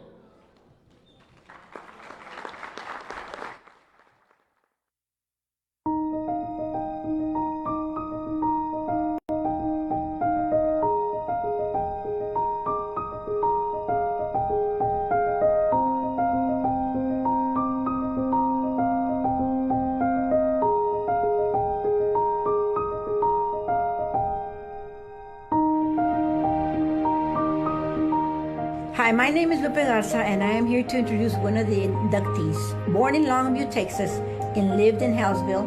While in high school, he participated in football, basketball, track, and tennis. After graduating from Stephen F. Austin University, he came to teach and coach in the Valley. His first job was in Raymondville, leaving there after 1 year to take a job with Harlingen City ISD. Starting out at Coakley Middle School, then Alamo 9th Campus, and finally at Harlingen South High School. Coaching football took its toll on him and decided the long hours were not for him. Making the switch to volleyball as a JV dart coach, not really knowing much about the sport. I remember him telling me that on his first match, it was time for both teams to finish their warm-up with serving. He brought his team in, and the referee came and asked him if he wanted the team to serve. And his response was, "No, thank you," not knowing that that was the protocol. He truly is a self-made volleyball coach, learning from other programs and watching college matches. Being a perfectionist, his teams were always prepared for every match, and he expected the same from his athletes, always instilling in them to be champions on and off the court, to never be satisfied. Practices were demanding and intense. Timeouts were short and to the point, never accepting anything less than their best effort. In his short career of 11 years as a head volleyball coach, he amassed 8 district titles, 10 by-district titles, 7 area titles, 2 regional quarterfinalists, 5 regional quarterfinalist titles, 5 regional semifinalist titles, Sweet 16, 1 regional semifinalist title, Elite 8, 1 state semifinalist, Final 4, 4-time Valley Coach of the Year, 2-time Stephen F. Austin Alumni Coach of the Year, an overall record of 320 wins and 77 losses. So it is with such great pride and honor that I present a great coach and even a better friend, Steve Lunsford.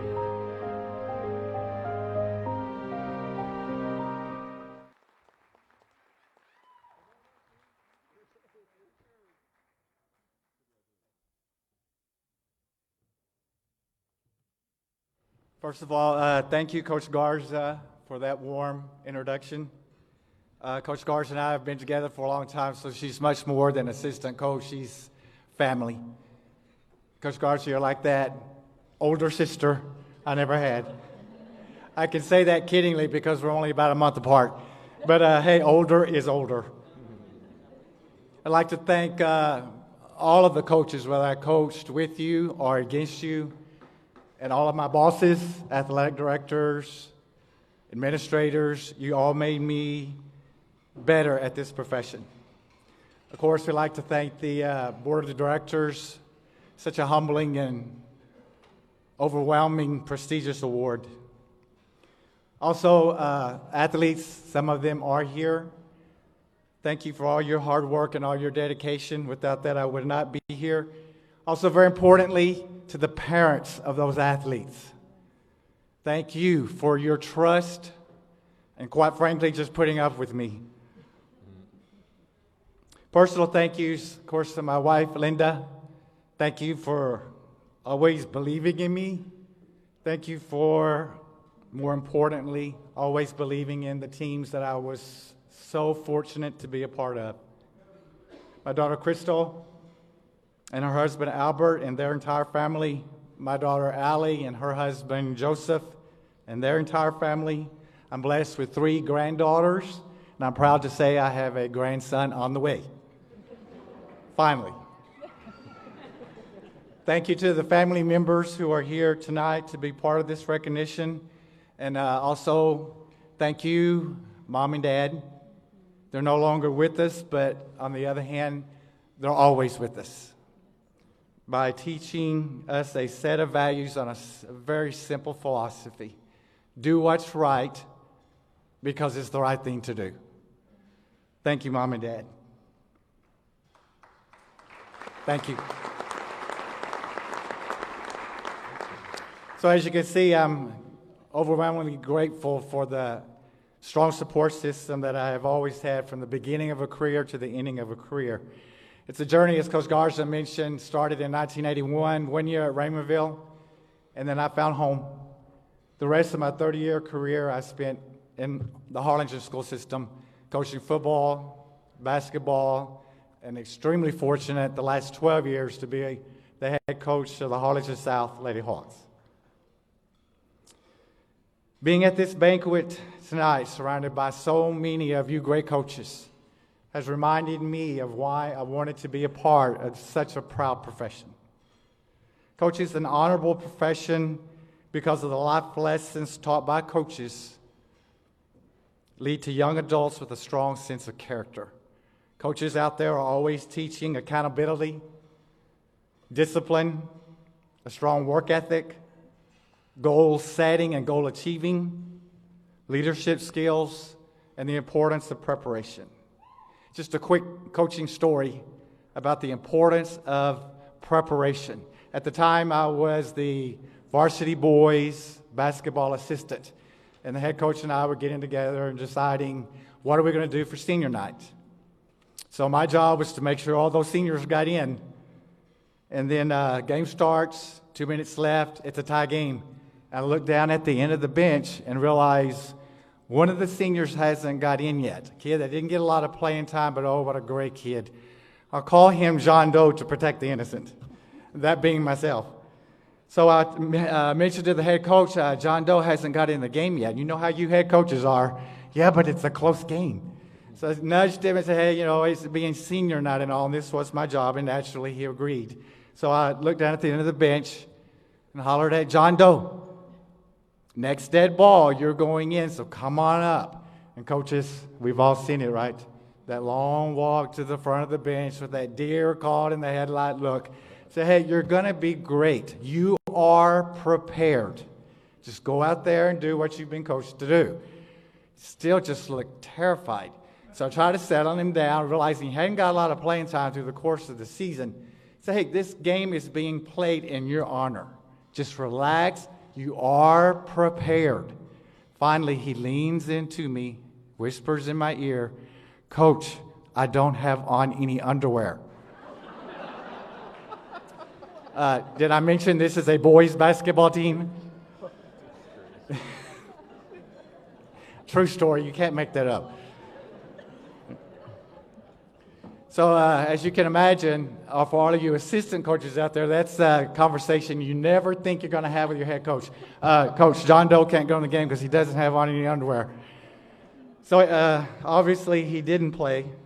So I'm guessing John Doe must have been absent. On that day, I taught that valuable lesson of preparation as the key to success. It's important. Now, through 12 years, 13 years of retirement and a growing family, I'm constantly reminded of the importance of teaching those life lessons. So in closing, thank you again for all of those involved in preparing me to be a part of this proud profession.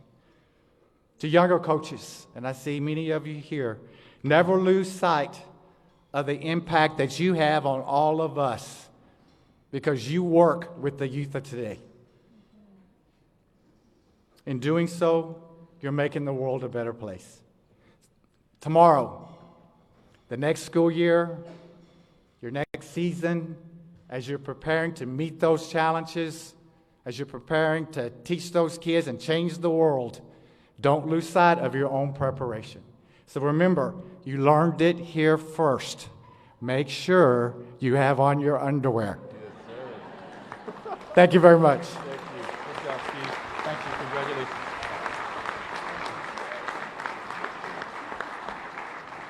Thank you very much, Steve Lunsford. And yes, I do have underwear on tonight. In 1982, our next inductee jumped an incredible 19 feet, 0.75 inches in the long jump. It was good enough to get her to state and a scholarship to Pan American University. There, she went to national competition 3 times. The Rio Grande Valley Sports Hall of Famer from 2013, Patsy Sanchez, will now introduce her friend, our next inductee, Ana Martinez-Mann.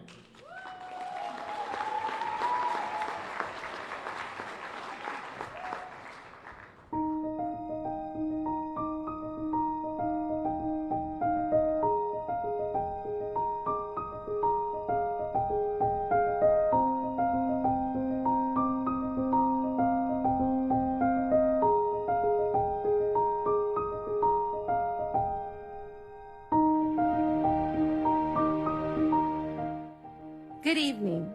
My name is Patsy Sanchez, and I have the honor of introducing Ana Martinez-Mann for the induction to the Rio Grande Sports Hall of Fame. If you want to read and know more about an outstanding track and field athlete, look no further. Ana is one of the Valley's best long and triple jumpers that the Valley has ever produced. 45 years ago, on a very cold Saturday night at Sam's Memorial Stadium, 2 little 12-year-old girls stood on the award stand, giggling and laughing, and excited to be on the award stand to receive their medals. After getting off the stand, we introduced ourselves, put our arms around each other, and have never let go ever since. Even though we competed against each other, we were never rivals.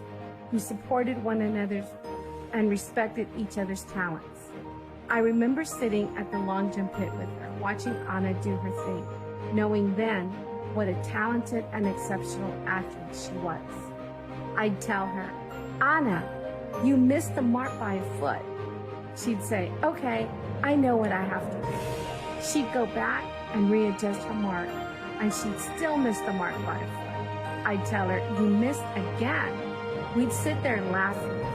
Even though she missed her marks, Ana would finish first and would go on to set many Valley records.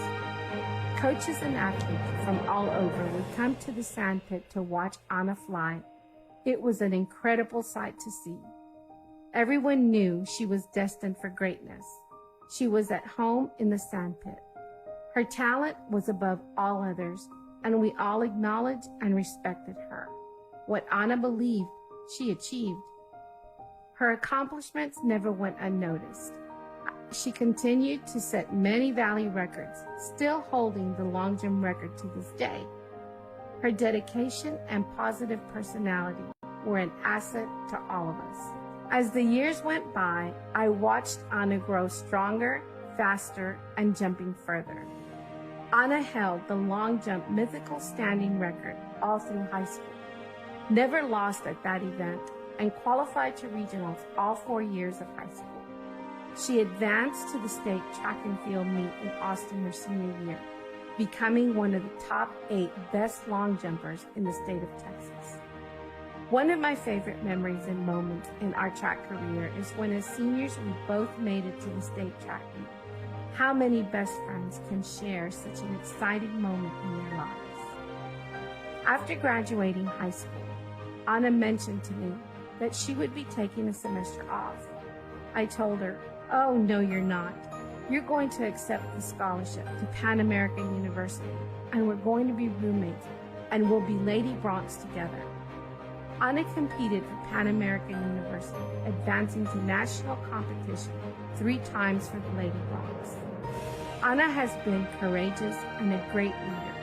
She is passionate about everything she does and dedicates herself to helping others believe in themselves and their worth. She is respected for her integrity and great faith and continues to impact all those around her. She is a role model not only to her beautiful family, but also to everyone that knows her. Anna, I am so proud of you and the beautiful friend and woman you've become. It is now my pleasure to introduce Ana Martinez Mann to her induction to the Rio Grande Sports Hall of Fame.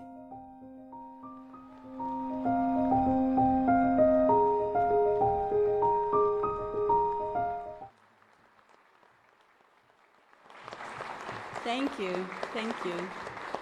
Well, my precious Patsy, wow. Thank you for the kind words, for your friendship, for being a past inductee and being the best that you are. Appreciate that. Well, good evening, ladies and gentlemen. Thank you so much for being here. I thank the Rio Grande Valley Sports Hall of Fame members for considering me and memorializing my track and field accomplishments, especially in track and field. I especially want to thank my family for being here at this momentous moment to celebrate me as well. My husband, Lawrence, my son, Lawrence Jr., and my grandson, Lawrence III. I do have one granddaughter that's here with us, Gigi, my sister, Maria, her husband, Rick, and then my great friends, Alma, who I've known for since I was 6 years old, guys. She's here with me. Patsy, who, as she mentioned in my introduction, has been with me since we were 12 years old. And that, to me, is just one of the most special friendships that I've had because of competition. But last but not least, Mr. Toribio Palacios. He ran with us at Pan American University as a miler, a long-distance runner, and he's with us here today as well. It would be very remiss of me not to mention and thank my Porter High School track coach, Pablo Villarreal, who we lost last year, May of 2022. His wife was so gracious to call me the night that he passed away. She said, "Your coach has passed." But she wanted to make sure that she told me and my sisters, Gloria and Marlene Martinez, who also came before me, and that's why I chose to run track and field. So he passed away. She called us first. And she says, "I know how much he loved his track girls." But think about this. Back to when we were talking about coaches. Coaches does take a lot of time and dedication, but most importantly, it does take time away from your family. But for someone to not harbor anything and call us first, that to me is very honorable and special.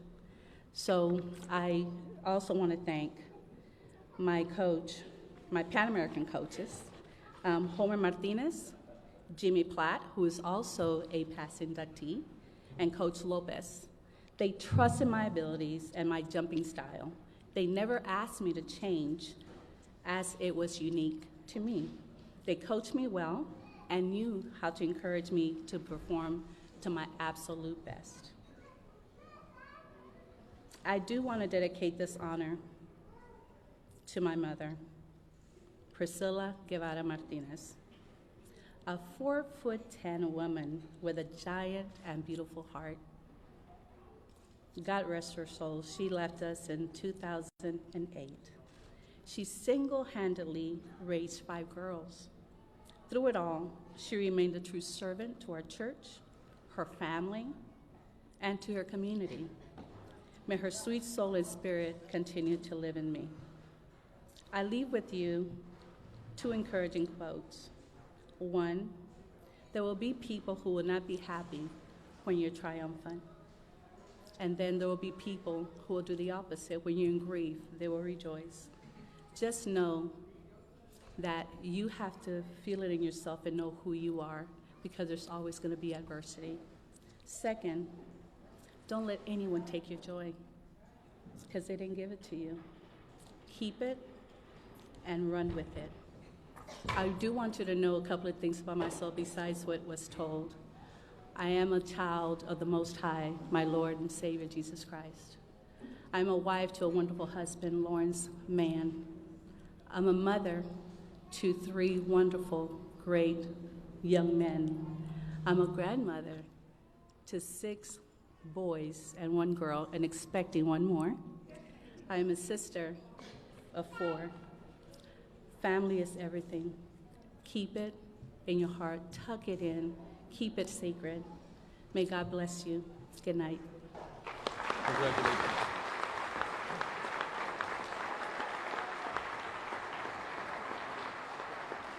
Thank you very much, Anna. We're getting to this side next. You guys getting ready now? All right.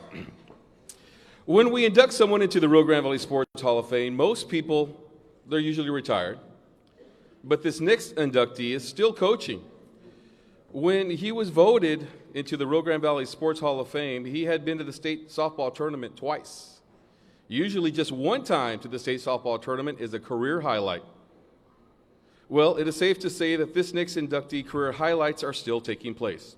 Just a few weeks ago, he took another team to the state softball tournament, and it's now a total of 3 teams he has taken to the Final Four in softball.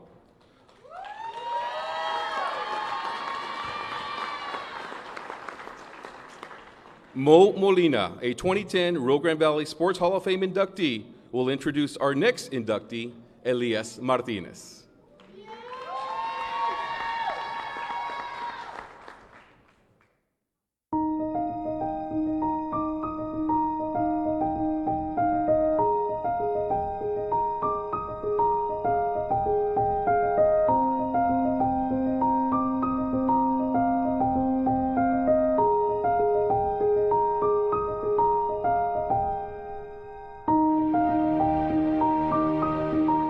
I'm Coach Mo Molina, and it is my honor to introduce Elias Martinez, former player of mine at San Benito High School. Throughout their career, coaches will come across many special kids. They're all different, but all of them are special. Sometimes you'll come across an athlete that just stands out. Such a young man is Elias Martinez. As a great football player at San Benito High School, what greatly stood out about Elias was his aggressiveness and tenacity. He would rather run over you than to go around. He would not back down from anyone. As a linebacker, he was part of a football team that we knew was going to be outstanding. Unfortunately, a tragic accident put an end to our much anticipated great season. Elias impressed me as a great leader that others would follow diligently. As a linebacker, he led our strong defense. It was these leadership skills that made him the skilled, successful softball coach that he is today. One can now understand how he is the 4th winningest softball coach in the state of Texas. His teams seem to inherit that same winner's attitude. His softball career started at San Benito High School in the year 1994. His overall record is 536 wins and 158 losses. He's made playoff appearances 77 times, completed 20 consecutive plus wins seasons, 5 30-win seasons, a member of the 500-win club by the Girls Coaches Association, 10 district titles, 18 by-district titles, 14 area titles, 10 regional quarterfinals, 2 regional semifinal championships, and took 2 different teams to the softball state tournament. Elias Martinez, a true winner. Welcome to the RGV Sports Hall of Fame Class of 2023.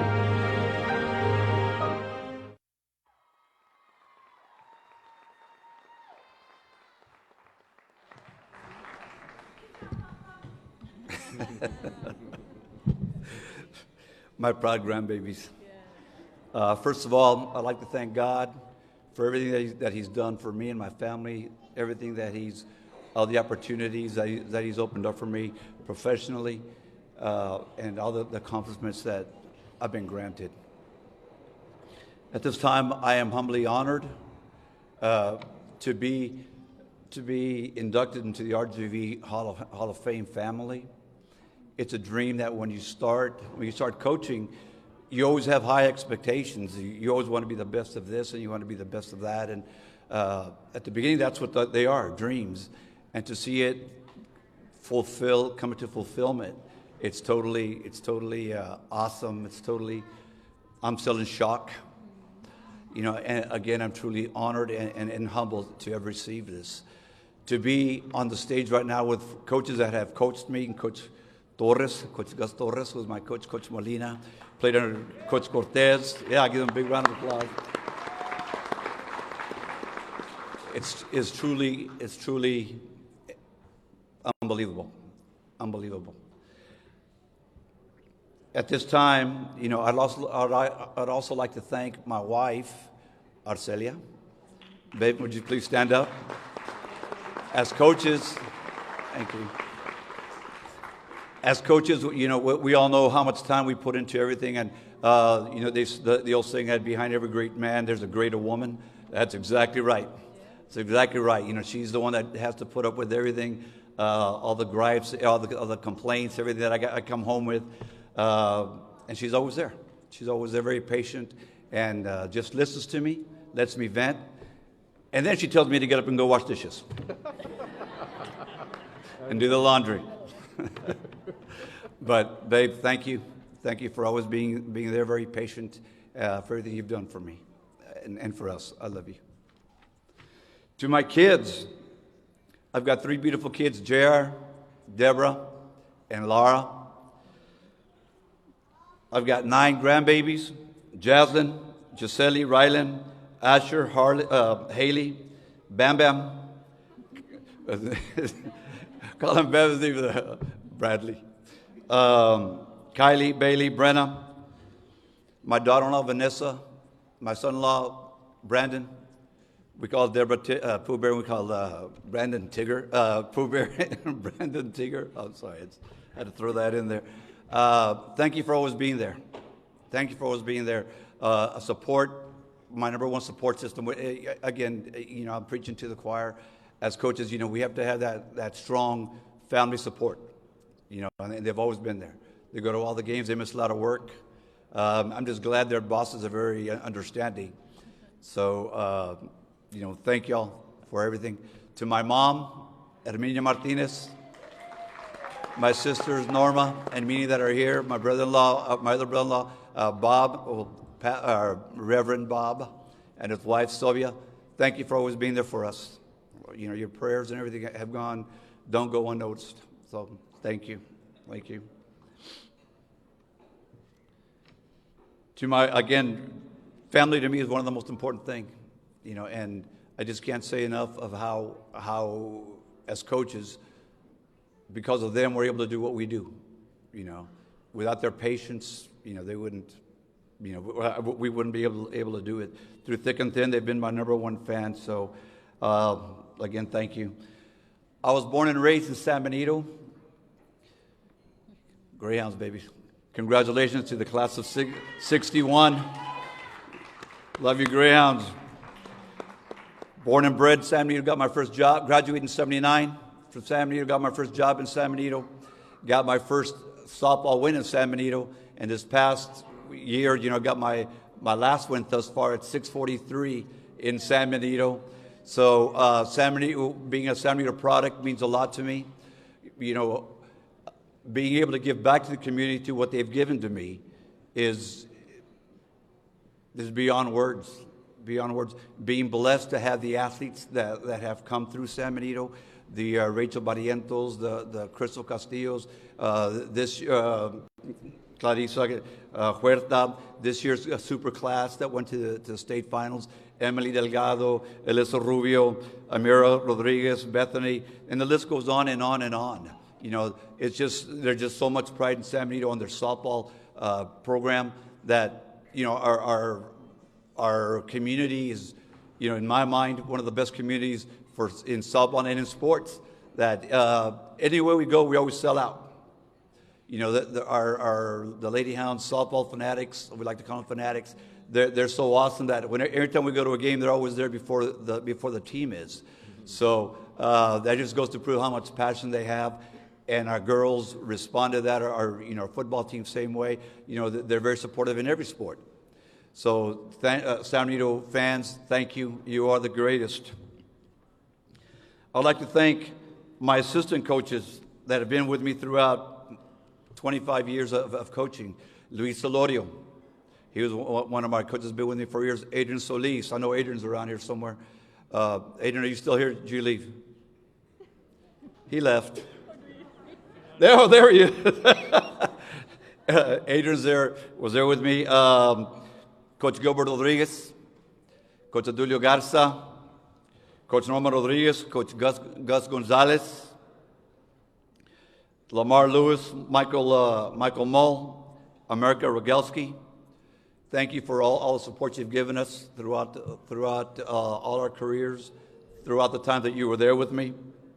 I'd also like to thank the coaches that have had a tremendous effect on me. As growing up, we grew up in a single family. It was just my mom, and she raised 8 kids. And we're all very successful. So at that time in my life, the coaches that I had had a tremendous effect on me. Coach Molina, Coach Mo Molina, Coach Torres, that are here, Coach Robert Vela.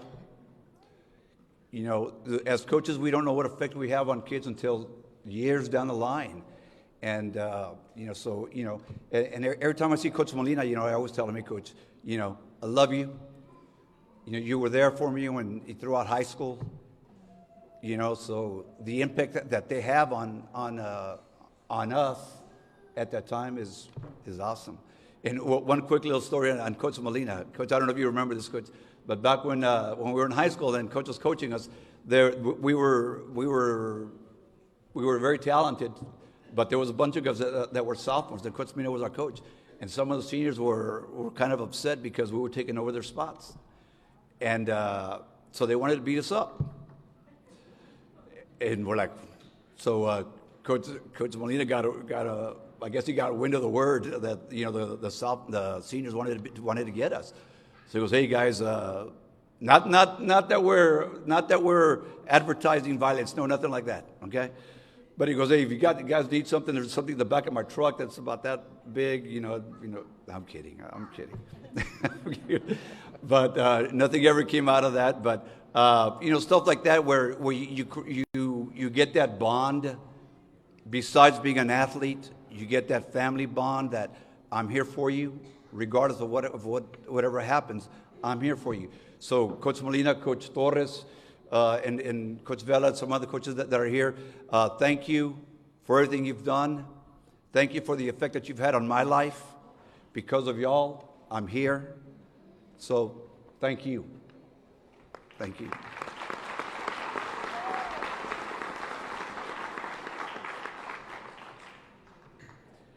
Back in '94, when we started the program, the softball program, I was the varsity assistant.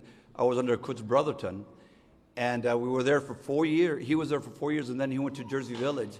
So in '99, they asked me if I wanted to be the head coach. I said, sure, I'll try it. Yeah, I mean, I was already the varsity assistant, so yeah, I'll take it. So from then on, you know, I've been there, and we've had tremendous success. But it's not so much due because of us as coaches. Of course, we have little things to do with it. But the attitude that our girls bring to the field every day, that they bring to the practices, you know, they don't mind getting down and dirty. You know, I like to call them as blue-collared workers, where whatever it takes, we're going to go through. Coach Molina said that when I played linebacker, I'd rather go through you than go around you. You know, that's the same mentality that my girls have. You know, on the softball field. You know, if you're in the way, you know, we're taking you out. You know, not again. That's not dirty. That's just being aggressive, and that's the mentality that our girls have, and that's why they are successful, and they're going to continue to be successful as they graduate and they go on to life. So, thank you for this opportunity, for being inducted into the RJV Hall of Fame family. I had a lot of notes here, and I went skipping around, so I hope I didn't miss anybody. But if I did, please, you know, accept my apologies. But through it all, again, my wife, my family, I love you. Mom, I hope I made you proud. Thank you. Good job, Coach. Good job.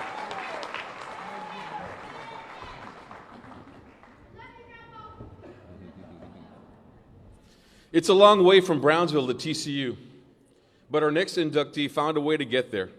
And then before it was all over, he left his mark. First at Brownsville Hannah, where he was a 3-time All-District player. 3 times. Then at Texas Southmost College, where he was one of the leading hitters on the team. But it was at TCU where he was known for getting on base. There, he not only set a school record in hitting that still stands today, he also set the conference record in career hitting. He was an All-American, academic All-American, and in 1985, he earned the Southwest Conference Scholar Athlete of the Year award, given to only 1 female and 1 male athlete in the entire Southwest Conference. Evan Ramsey will now introduce his father, Mike Ramsey, for his introduction into the Rio Grande Valley Sports Hall of Fame.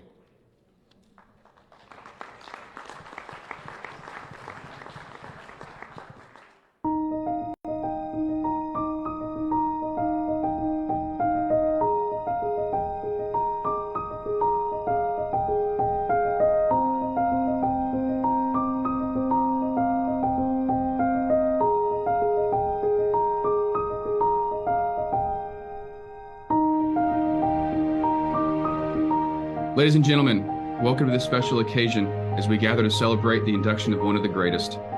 We are here to honor a man who not only excelled on the field, but also set an example for generations to come. It is my honor to introduce my dad, Mike Ramsey. He's a true titan of Rio Grande Valley baseball with an impressive record of accomplishments both on and off the field. From his early days here in the Valley, Mike exhibited a natural talent for the game, quickly establishing himself as a star player. He was a fierce competitor, always pushing himself to be better. But beyond his natural abilities, Mike was also known for his incredible work ethic and dedication to the sport of baseball. He spent countless hours perfecting his skills, studying the game, and mentoring younger players. His commitment to excellence inspired his teammates and coaches alike. His success did not stop at the high school level. During his time in junior college, he continued to excel on the baseball diamond, receiving numerous awards and accolades for his performance on the field, which then earned him a chance to play for TCU, where he continued to improve as a player, becoming a 2-time All-American, continued to set school records, some of which he still holds to this day. This then earned him the honor of being a member of the TCU Hall of Fame, class of 2016. Nothing that happened at TCU would have happened if it wasn't for his time spent here in the Valley. We celebrate you, Dad, not only for the incredible man you are and the skills as a player that you exhibited, but your mentorship has left and will continue to leave an irreversible mark on the sport as well as the community. So once again, congratulations, Dad, on your induction to the Rio Grande Valley Sports Hall of Fame. Your incredible achievements on the field and your dedication to the sport serve as an inspiration for us all. We're proud to call you one of our own. We look forward to seeing everything that life has in store for you moving forward. Congratulations, Dad.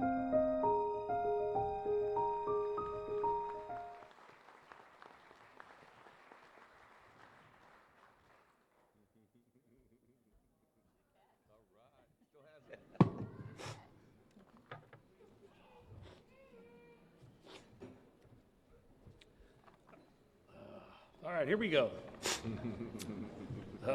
Good evening, ladies and gentlemen. I am deeply honored and humbled to accept this prestigious honor and to be inducted into the Rio Grande Valley Sports Hall of Fame. To be recognized among the greatest athletes in this region is really an honor, and I'm incredibly grateful to be standing here before you tonight. I want to begin by thanking the selection committee. I'm humbled by your vote of confidence. To my family and friends, coaches and teammates who have encouraged me every step of the way. I'm forever grateful for your unwavering support. I wouldn't be standing here today without you. You're going to have to excuse me every now and then. I think my kid did that on purpose. He got me all emotional. Happy Father's Day. Yeah, there you go. Happy Father's Day. Starting from my early years, I have my first team baseball. It's a 51-year-old baseball. 1972. It's from Alameda Little League, and I played on a Pee-wee team. My dad had all four of us boys. My brothers are over here. We all played baseball together. I played Pee-wee my first year. Then the second year, I got to move up to play with Chris and Casey on a majors team, and they called it the brother option, so that the big families, if you had more than one or two kids in the league playing together, you could move in together and play as a team instead of playing against each other. After that season, I think Dad ended up coaching my one brother. But my first team was those guys, Mark and Casey and Chris, and that was it. We were the guys. We turned hot box in the backyard into a whole new level of a game. Hot box, if you don't know what that is, that's pickle. That's when you get caught in a rundown. And I think one time we hit a dog in the head. And I think we knocked the dog out, but the game didn't end. I think we kept playing. So those are my first memories back in Houston. And when we moved down here, I was 9 years old. Didn't play when I was 10. Once I began to play, I guess I was 11, I played for North Brownsville Little League, and that team was the Delta Machine. Our head coach was Erasmo Guerrero. We won that league when I was 12, and Erasmo coached our NBLL team, all-star team, all the way to the State Little League World Series in Waco. That was 1976.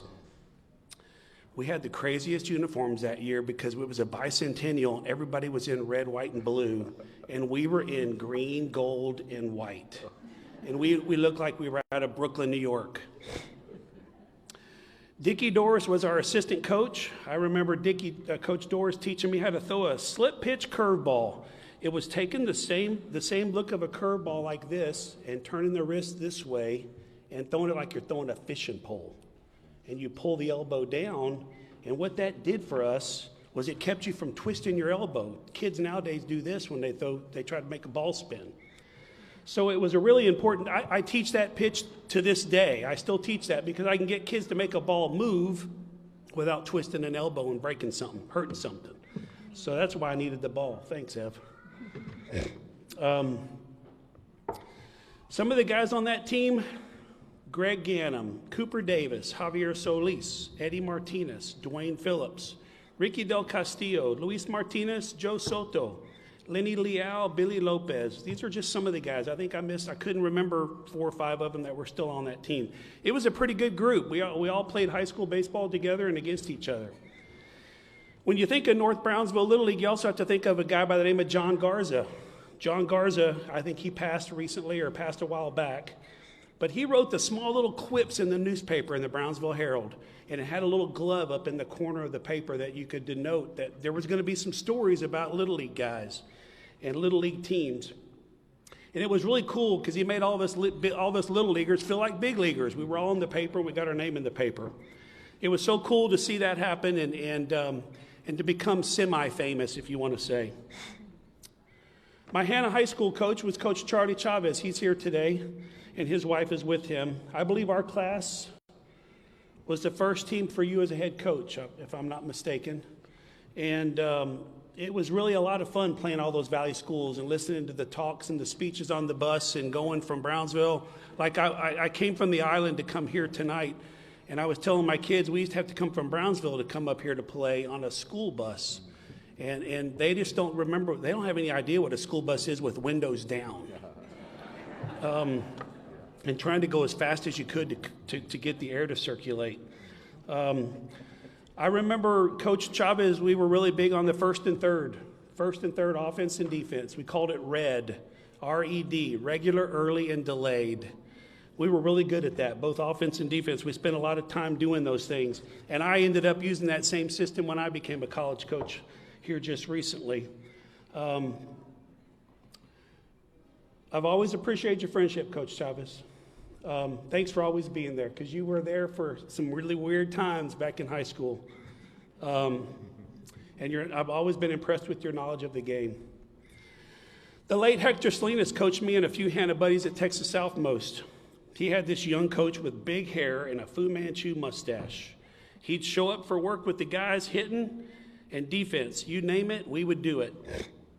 And I'm talking about the transplanted New Yorker right there, Rick Laprie, Coach Laprie. He spent his career coaching in Brownsville and did a lot of things there, but he had this big afro and he had the Fu Manchu to match. I think you still have the Fu Manchu working. Anyway, yeah, that's right. We had a lot of fun, and I've always appreciated your friendship too, Coach. Whether it be following you on YouTube or texting or what have you, it's always been fun.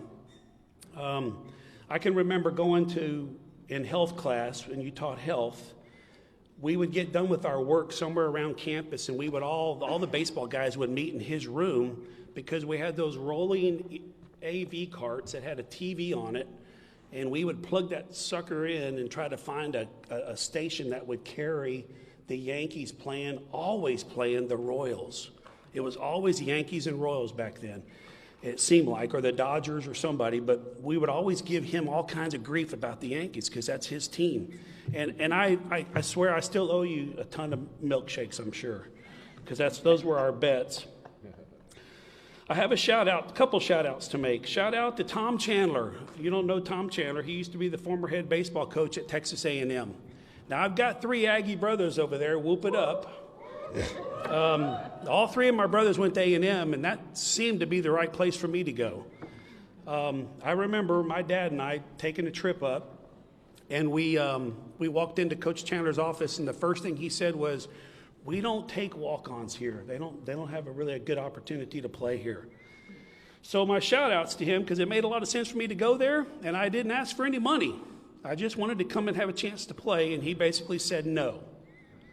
The bigger shout-out now comes to Coach Bragg Stockton, who had left the University of Houston and on his way to TCU. And he came down here to Southmost and took me and Wayne Stevens, who was out of Corpus Christi, and he took us with him to TCU. So my shout-out really is for him to be able to get our trust and for us to be able to trust him into what we were about to do. And it ended up being a really good move for me. His way of teaching and coaching has formed me into the person and the player that I am or was, and that the coach I am today, because of the way he reaches out mentally and how he explains things to kids and how you teach things to kids.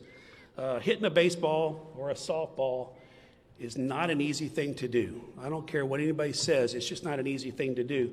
And the way he approached it was really good for me, and it really worked very well. Dave Schmatzer was our assistant coach back then. He's now retired and living up in the Dallas area. We had some crazy years. We used to joke about it was like a cross-country team. We ran like Forrest Gump ran, and we stopped when Coach got tired because Coach ran with us. Coach Schmatzer was a dear friend, always has been a dear friend, and he and I stay in touch to this day. All of these folks were a big part of my life, and they affected me in some really positive ways, and I'll never forget that. They always say that sport has a way of teaching life lessons. I feel like I'm still learning something new every day. To all you young athletes out there, and in particular my grandson, I don't know where he is, someplace hopefully watching. Oh, there he is back there. He's keeping the pops down, isn't he? Here's what I would say to you guys. I want you to encourage you to never give up on your dreams, whether it's on an athletic field or in any other aspect of life. Put in the time, delay the gratifications, which means a sacrifice, and be determined. You will always go as far as you want if you always believe in yourself and never let anyone tell you that you can't achieve something that is bigger than yourself. Lastly, my family's here. My dad, you've heard me talk about Chris, Casey, and Mark. My mom and my sister are in New Braunfels. They're watching on video tonight because my mom just can't travel much anymore. But she was my biggest fan.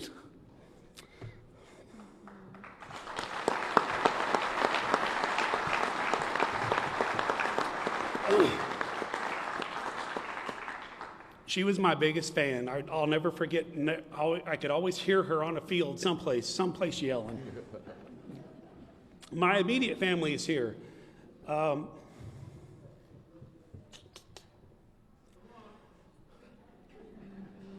My wife of 35 years, Leanne, to know and to love somebody all these years, it's been like a day. I'm not the easiest guy to spend life with. Thank you for yesterday, today, and tomorrow. I love you truly, truly I do, and God only knows where I'd be without you.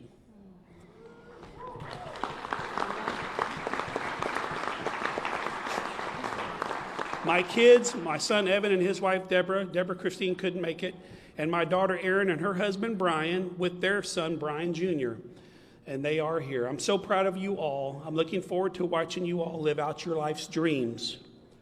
See it big, dream it bigger. Lastly, I've got one little thing I'm going to try here, see if I can make this work. Tres amores que necesita un hombre. Amas lo que haces. Ama con quien lo haces. Ama lo que dejas atrás. 3 loves a man needs. Love what you do, love who you do it with, and love what you leave behind. Thank you for this honor again, and appreciate you very much. God bless. God bless us all. Good job, Mike. Thank you. Good job.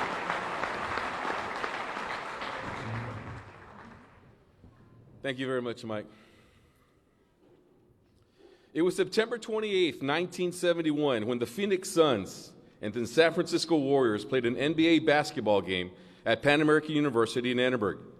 It was special because it was an NBA game played in the Rio Grande Valley. But it was also the return of one of the best ever to wear a Bronc uniform. This player was a member of the Phoenix Suns after being drafted in the second round. His 721 points and 681 field goals ranked 4th and 3rd respectively in Bronc basketball history. Carl Taylor will introduce his brother, Fred Taylor, for his induction into the Rio Grande Valley Sports Hall of Fame.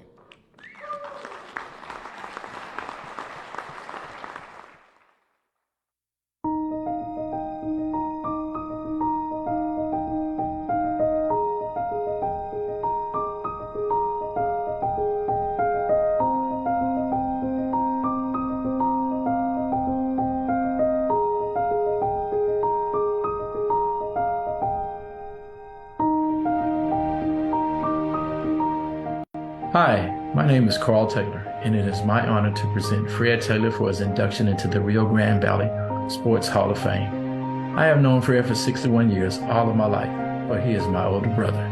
As far as I can remember, Fred began his basketball journey in the backyard of our home in 5th Ward. I remember as a little boy looking out of the window, watching him and my brothers play. At the time, I really didn't visualize until later how he dominated the game and how good he played.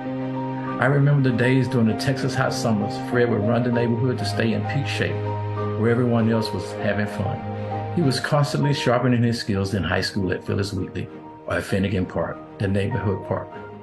When Fred went off to college, I didn't get to see him play, but we did read about him. We would wait for the summers when he would sometimes come home and meet a few friends at Finnegan Park for pickup games. Those games were legendary. I remember Fred would take one dribble, pull a jumper near half court, swish, nothing but net. Refining his skills at UT Pan Am, now University of Texas, Rio Grande Valley, helped Fred to be drafted in the NBA by the Phoenix Suns in the second round in 1970. I had the pleasure of watching Fred play against the Houston Rockets at Hawthorne's Pavilion. In Fred's giving way, he left tickets for us to sit behind the Suns bench. I recall calling his name, and when he looked back and waved, I was on cloud nine. Fred continued to play in the NBA for a few years, and it was in Cincinnati, while playing for the Royals, he met his wife, Pam Coyne. Although Fred worked hard and had success playing basketball, Fred is a man of many facets. He is a man of honor and integrity. He is constantly looking after his family and leads by example. I have always looked up to my big brother and watched him and learned from him, even though he wasn't aware. He has been very instrumental in my life and my siblings as well. He is a great husband, father, uncle, brother, son-in-law, brother-in-law, and friend. I personally know that because of Fred Taylor, I am the person I am today. As you can see, Fred has touched many people through basketball. Congratulations, Fred. We are so proud of you. I have so enjoyed watching your journey. It is my family's pleasure to present Fred Taylor and his induction into the Rio Grande Valley Sports Hall of Fame.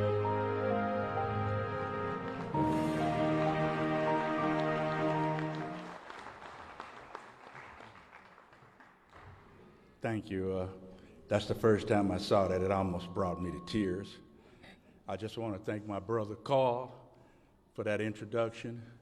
I also want to thank my wife, Pamela, for making me the man I am today. It was a long journey, but I made it. Yes, sir.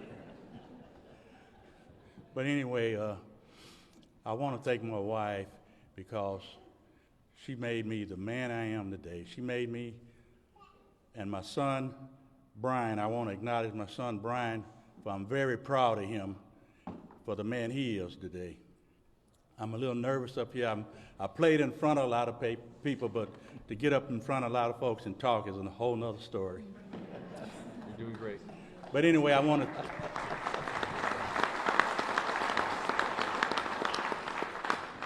Anyway, I want to thank Mr. Carlos Robledo, the board, and the committee, and everyone that voted for me. And I also want to congratulate all the inductees going in the class of 2023 with me.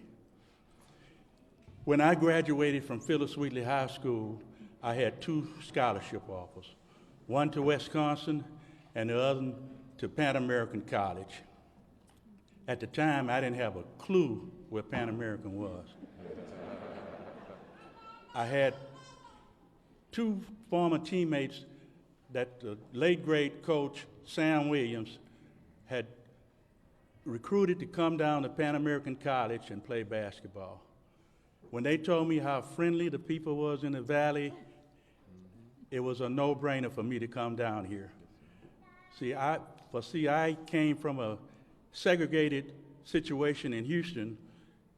All the high schools were segregated, and this was the first foray being integrated situation. So it was a big pleasure for me to be welcome here like I was. Also,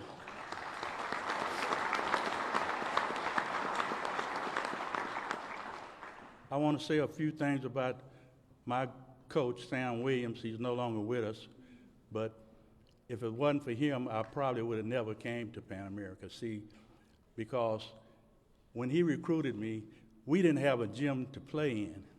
We played all our games at Edinburgh High School. I don't even know if the high school still exists now, but all our games was played there.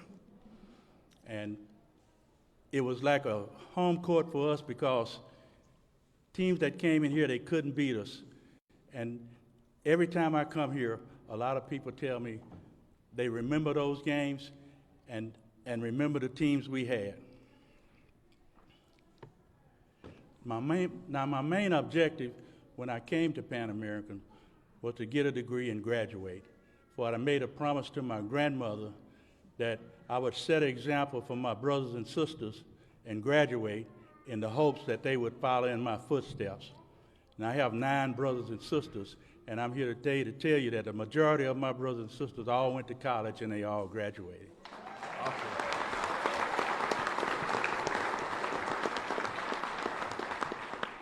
Now, as far as the NBA, you know, that wasn't even on my radar, for I didn't have a clue I had a chance to make it in the NBA.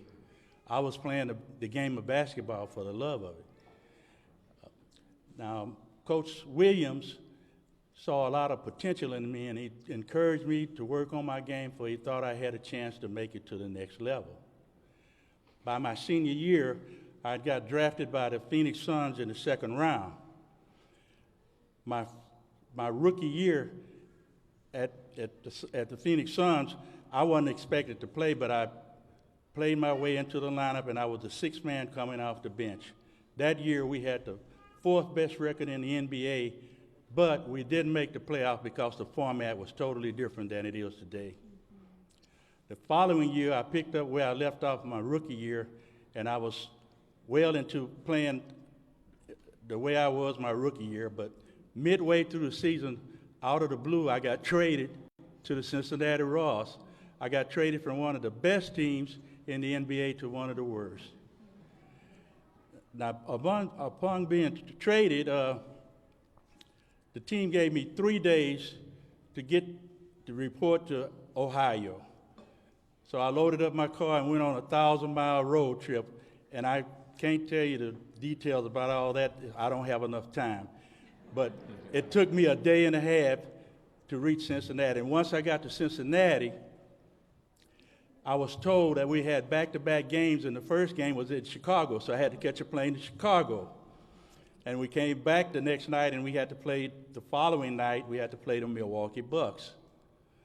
After that game, a guy on the team came up to me and told me that there was going to be a party after the game, and I told him there's just no way I was going to go to a party. I was totally exhausted from all the driving and all the flying and all the playing. And I told him the only thing I wanted to see that night was a bed at my hotel room. But then he told me the party was at Oscar Robinson's house. Now, Oscar Robinson was a superstar of my era. And I wasn't going to go to that party, but I decided to go because I wanted to see what kind of house Oscar Robinson had. Isn't that crazy?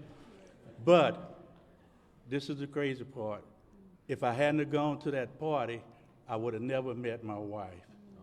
But you see, my wife used to babysit Oscar Robinson's kids.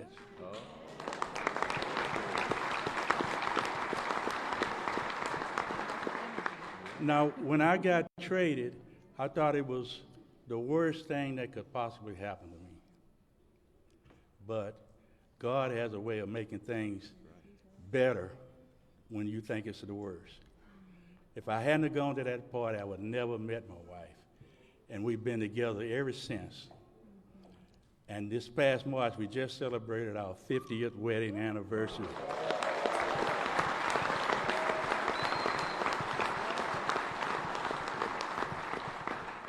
You see, I don't think that was an accident. Things like that just don't happen. Now, when I first came down to the Valley, that was 1966, and I had so much support from the people of the Valley, it's just unbelievable. From 66 up until now, every time I come here, I've been here at least 10 or 12 times since I left, and every time I come, I run into people that's saying that they saw me play, they saw the team play, and it's making me feel old, but it's also making me feel good. But today I stand here before you, and I'm humbled. I'm grateful to be inducted into the Rio Grande Valley Sports Hall of Fame. And thank you, and God bless.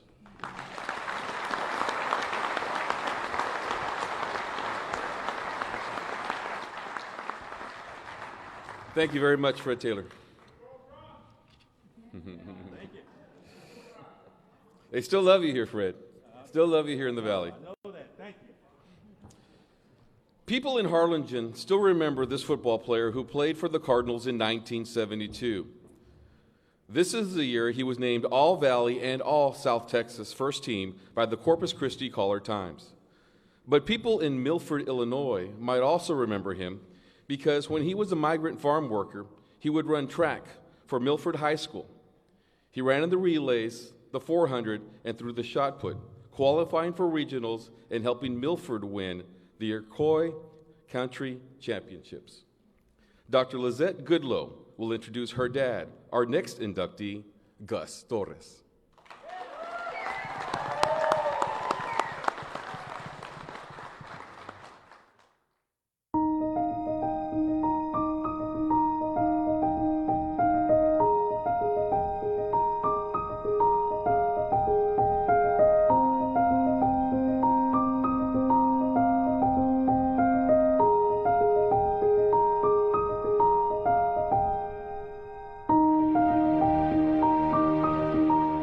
There's a feeling good and true, and it's from our hearts to you.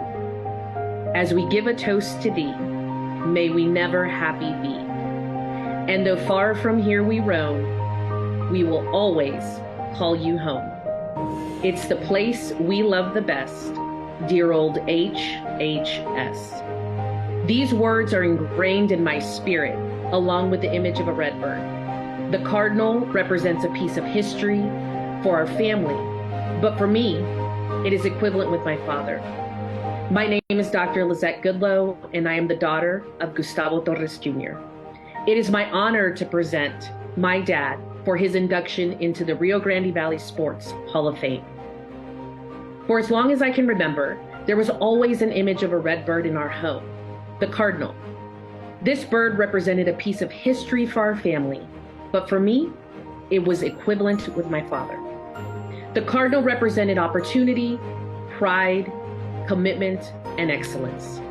The opportunity to put the red jersey on and stand alongside his brothers to represent his community and family is something I've heard stories about my entire life.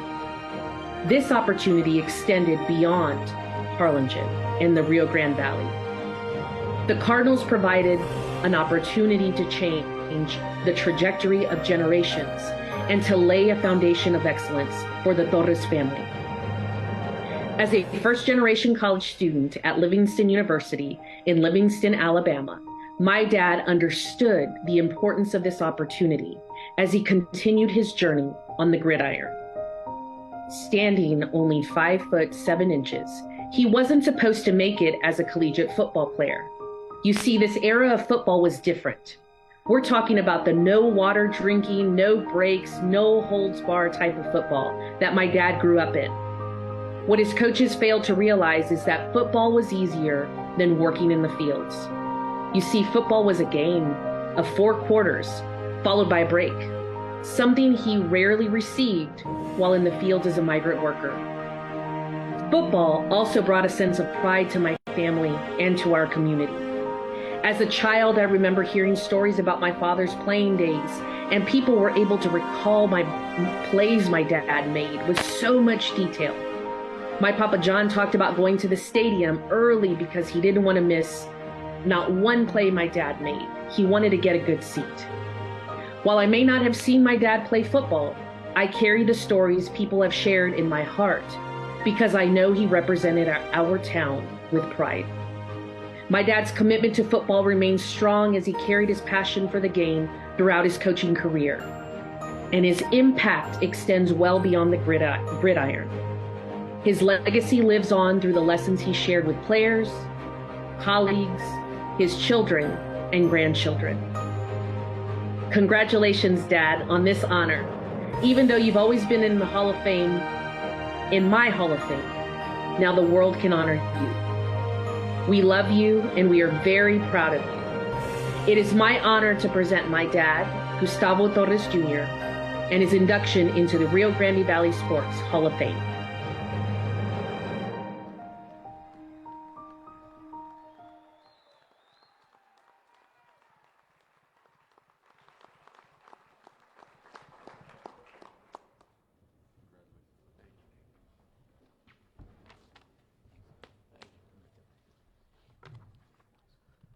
First and foremost, I would like to thank God and all the board of directors that selected me to be a member of the class of 2023.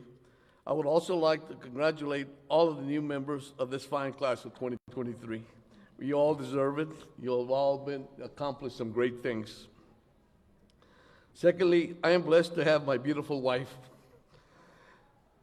All my children's Diets, Lizette, Yvette, and Annette, here, and my two son-in-laws, Dr. William Goodlow and David Martinez. I would also like to thank my brothers and sisters, all my nieces, nephews that are here, that have supported me during my playing and coaching career. Thank you all. And I love each and every one of you. To all my classmates and dear friends that are here, thanks for everything, for supporting me, being with me through this journey. To my parents, whom are no longer here, I know they would be very proud today of my accomplishment. Thanks, Mom and Dad. Another person I need to thank is my high school football coach, Jesse Longhofer, for having faith in a young boy that was a migrant farm worker and would always leave school early and come back late from working up north. I have not forgotten to thank Kathy Longhofer. She was the person who called everybody at Livingston University trying to find me when my parents were worried because I had not called home. So thank you, Kathy. To Coach Longhofer, thanks for helping me get a scholarship to play football at Livingston University, now known as the University of West Alabama. I must also thank my college coach, Jim King, whom believed that I could play at this level at 5'7", 190 pounds. Thanks, Coach King. I have been blessed to play the game of football. I have played football since I was in the 7th grade and have been very fortunate to have been on only one losing team in my career. With so many games played, you would think I would recall most of the games we won, but not me. I recall 2 games in which we ended up in the short end. The first game occurred my senior year in high school. We played Alice High School in a by-district round. I was credited with making 24 tackles and having 3 fumble recoveries, but yet we lost. The second game that sticks in my mind occurred in college. We were playing Jacksonville State University for a chance to get into the NCAA Division II playoffs. Again, we lost. Why does this game stand out to me? Well, after the game, I was outside talking to one of our defensive coaches when a young man, I say young because he was at that time, came up to me, when a young man came up and asked me, "Are you number 74? And I said, yes. He's 6'7", 275 pounds. He said, "I just want to shake your hand." And I said, "Oh, okay." He said, "You gave me the most problems than anybody I have ever faced in my career." He then asked me, "Are you a senior?" And I said, "No." I said, "I am a sophomore." He then said, "Well, you're going to give teams a very hard time for the next couple of years." And said, "Good luck," and he walked away. He was the starting center for Jacksonville State University, and I was the starting nose guard for Livingston University, so we saw each other quite a lot. After graduation, I returned home to start my coaching and teaching career at San Benito High School. If you all know, I was there when Elias was a senior. San Benito was not the best experience of my career, as we lost a player on the practice field in 1978. In 1980, I left to go to Harlingen High School. 2 years later, I left to be the defensive coordinator at Lyford High School. After 3 years, I moved to Mercedes High School, where I was a coach for Carlos Rolero. I moved to Mercedes High School, where I was supposed to be the head golf coach and assistant football coach. But as luck would have it, the track coach moved on, and I became the head track coach without a track. The first year, we took one player to the regional track meet, and he happened to be a shot putter. The second year, we got a track, and I started recruiting runners from our PE classes Over the next 4 years, we finished second place twice and won back-to-back district championships. As time went by, my daughters were starting to play sports in school, and I was missing out on a lot of their activities. I decided to move back to Harlingen at the Alamo campus as a sophomore coach. During my time at Harlingen, I volunteered to coach at Long Elementary School so that I could coach my daughter. After the season at the Boys and Girls Club, we created the South Texas AAU team, known as Texas Pride. That team made up of girls 12 and under, won the state championship in Austin. And we were invited to compete at a national tournament at Canada, Louisiana. When Harlingen split, I decided to stay at the new campus known as Harlingen South, where I finally retired after 32 years coaching. I have been blessed to coach with some great coaches such as Gilbert Salinas, Coach Mo Molina, Don Derryberry, Joe Taylor, Jesse Longhofer, Pete Vela, Jim Helms, John Lerma, Virgil Garcia, Robert Cortez, and Alex Leal, just to name a few. Thanks to all of you for putting up with me and making me the person I am today. And for that, I thank you all. And I would also like to thank my college coach, Jim Kim, whom believed in me and allowed me to grow and play at Livingston University. For that, I thank you. To all my coaches' friends, I will never forget you all, and I love each and every one of you. Again, thanks to all my family, friends, for being here today and supporting me. Thank you, and God bless all of you.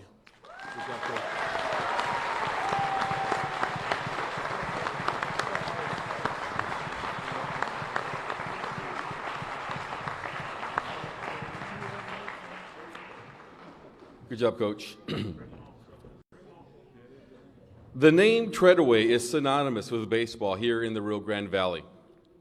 Reggie Treadaway led the Pan Am Broncs to the College Baseball World Series in 1971. Last year, Reggie's grandson, Tanner, started in the College Baseball World Series while playing for the University of Oklahoma. Well, Tanner's dad, Reggie's son, was the National Junior College Player of the Year and was drafted by the Chicago Cubs. Mike Brown introduces our next inductee, Chad Treadaway.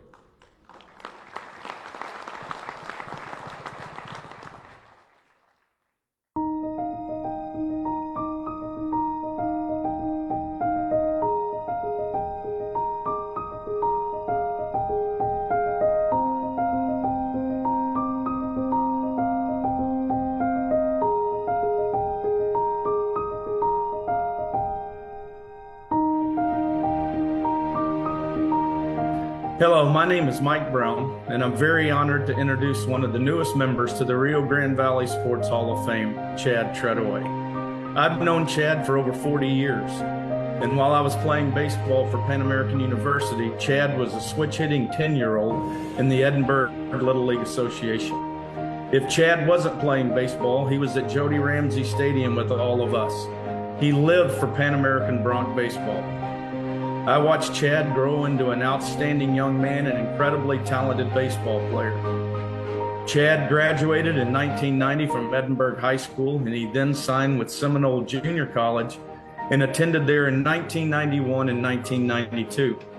He was drafted in the 16th round by the Chicago Cubs, where he played 4 years, playing his last year with the Cubs in Double-A. Chad was traded to the San Diego Padres, where he played another 4 years, finishing in Triple-A. In 2001, Chad was named manager of the Edinburgh Roadrunners, and he managed the Roadrunners for 4 seasons, winning 2 championships, and was named Manager of the Year all 4 seasons. From 2008 to 2010, Chad went on to manage the Fort Worth Cats. And from 2011 to the present, Chad is a major contributor at Cooperstown Cages in Fort Worth, Texas, teaching, coaching, and developing young baseball players. Even though Chad has accomplished so much in the game of baseball, he's accomplished more as a husband, father, and son. And for over 40 years that I've known Chad, we've had so many hunting, fishing, and baseball stories that continue to this day. We've built a lifetime of memories together, which came full circle when 2 of our sons played together for 3 seasons at the University of Oklahoma and finishing at the College World Series in Omaha. That was a special time for our families, but even more special, Chad, for your mom and dad, because 51 years earlier, someone very special to us played in Omaha. Your dad and my hero, Reggie Treadaway. Just thinking on our lifetime of memories with our families brings tears to my eyes, and it has all gone by so quickly. We have spent countless hours talking all aspects of the game of baseball and life. We've laughed and shed a tear or two. Our family stories will forever be remembered, and every time we get together, we build on them even more. Thinking on our lifetime together, as I put these words to paper, makes my heart swell with emotion. But I must say this, Chet. Yesterday, as your dad and I were drifting on the boat at Port Mansfield, we decided we were going to flip a coin to see if we were going to come see you enter into the Hall of Fame or stay and fish. Heads, we come see you. Tails, we stay and fish. And we end up having to go best out of 7 because the first 3 flips were heads before the coin fell into the water. So here we are. Congratulations, very deserving. Love you, brother. Ladies and gentlemen, Mr. Chad Treadaway.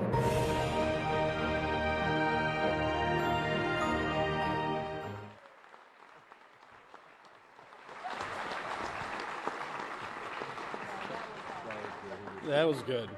That was good. That was good. Thank you, Mike. I love you, brother. Love your family. They're all here today. I appreciate all of you. Just a couple things real quick. You know, it's been an honor to be here tonight.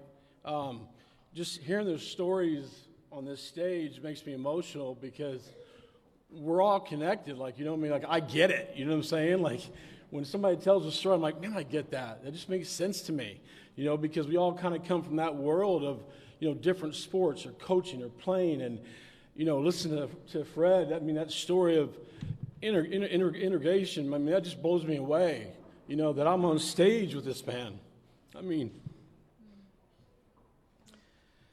that's important, you know.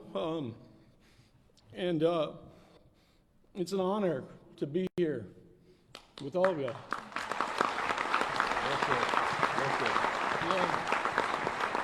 Okay. All right. I want to thank the Rio Grande Valley Sports Hall of Fame. Thank you so much for this honor. Obviously, congratulations to everybody on this stage. Again, it's been really great to be here. My wife, Andrea's here. Stand up, babe. Stand up. Stand up. All right. I love you. Thank you so much. My mother-in-law's here, Sandy. Tate Treadaway, my other son, who is now a Division II national champion, by the way. He's there.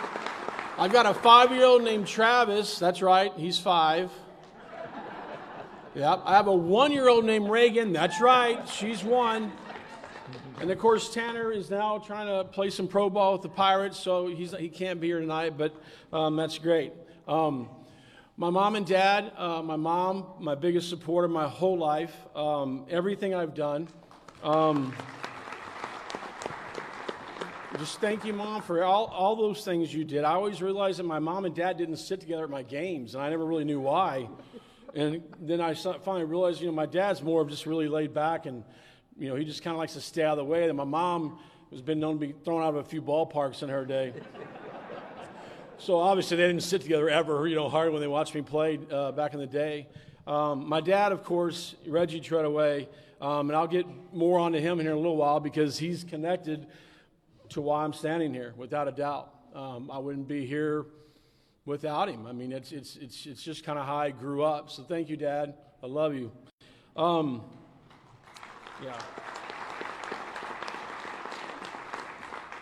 Yeah. I got our group now. I work for a group called the Cooperstown Cages in Fort Worth now. And we have, you know, what we do is we train kids and we have teams, and we try to, you know, if they have college aspirations, we try to push that with them as well. But my group, I got some group here from there. Sean Morgan, who owns our company. I got Justin's here, Trent and their wives. So thanks for being here. Appreciate that a lot. some buddies of mine that coached with me. Also went to high school. Brian Duffy's here. His dad, Mike Duffy, was one of my coaches growing up. Robert Valdez, Shaq Mose, Kiki Trevino.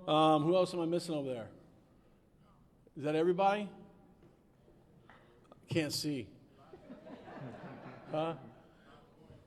Yeah, well, we got all those guys, and they helped me out. Some of these guys coached for me when I was at the Roadrunners. I hired them, and they were my assistant coaches as we went through that process. So that was great. My high school coach, Coach Vasquez, is here. Coach Joe Vasquez is here. That's a very big deal for me.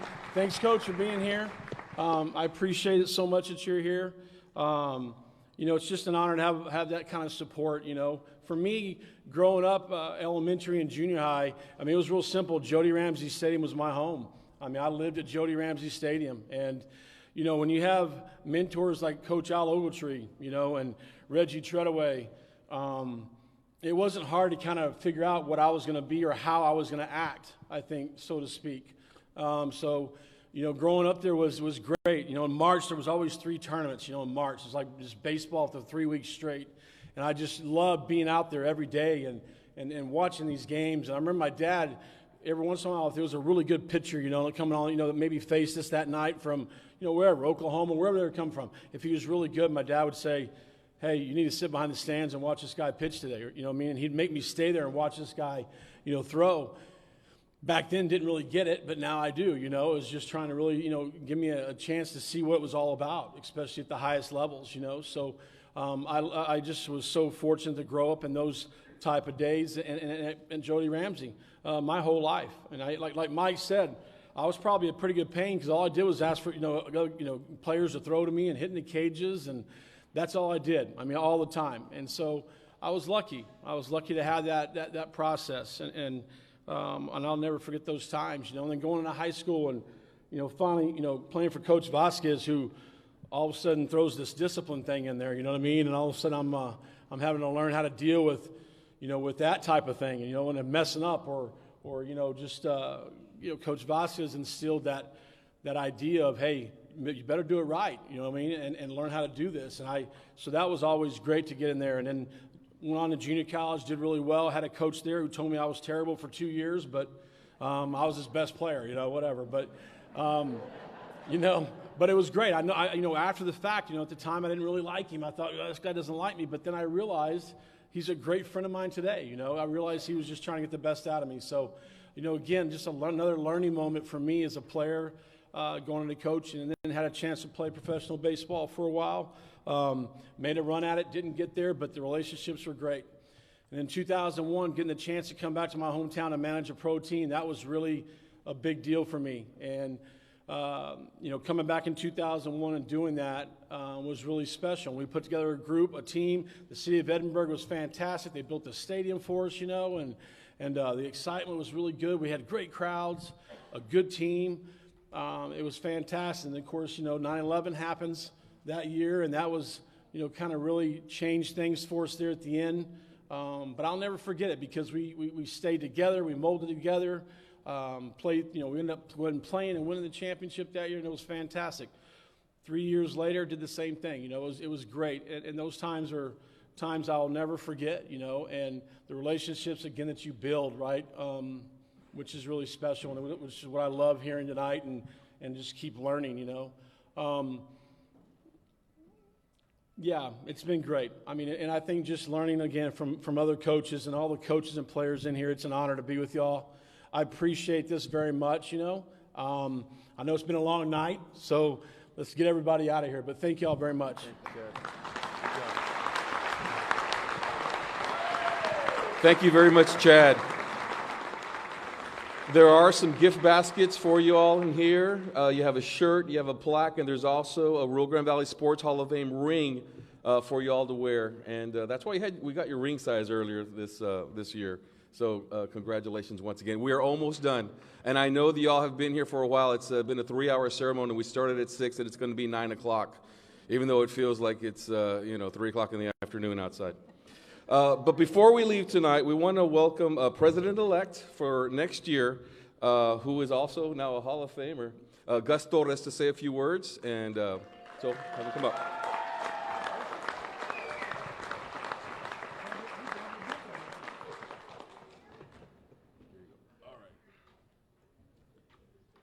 Thank you very much. On behalf of the Board of Directors of the Rio Grande Valley Sports Hall of Fame, we would like to present a small token of appreciation to Manuel Hinojosa. Thank you for all your hard work and dedication and for your outstanding job over the last 2 years. As President of the Board of Directors, thank you, Manuel Hinojosa, for everything you've done to keep this organization going and making it as big as ever. Where is Manuel Hinojosa? We have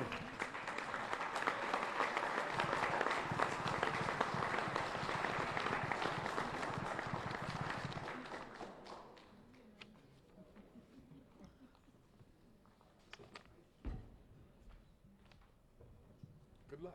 Thank you.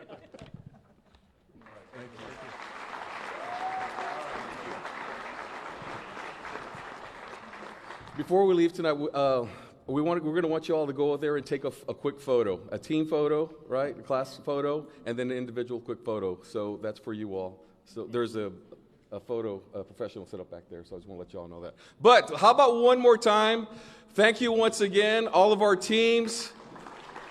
The 1961 San Benito Greyhounds, the 1972 Roma Gladiators, the 1976 Westlaco Pantherettes, the 1978 Sherryland Rattlers. We also want to thank the 1990 Mission Eagles. Congratulations, Carlos Espinosa, Tony Trejo, Steve Lunsford, Ana Martinez-Mann, Coach Martinez, Mike Ramsey, Fred Taylor, Gus Torres, and Chad Troy. Congratulations and welcome to the Rio Grande Valley Sports Hall of Fame. Good night, everybody. We'll see you next year. Thank you. We did it, man. We tried to do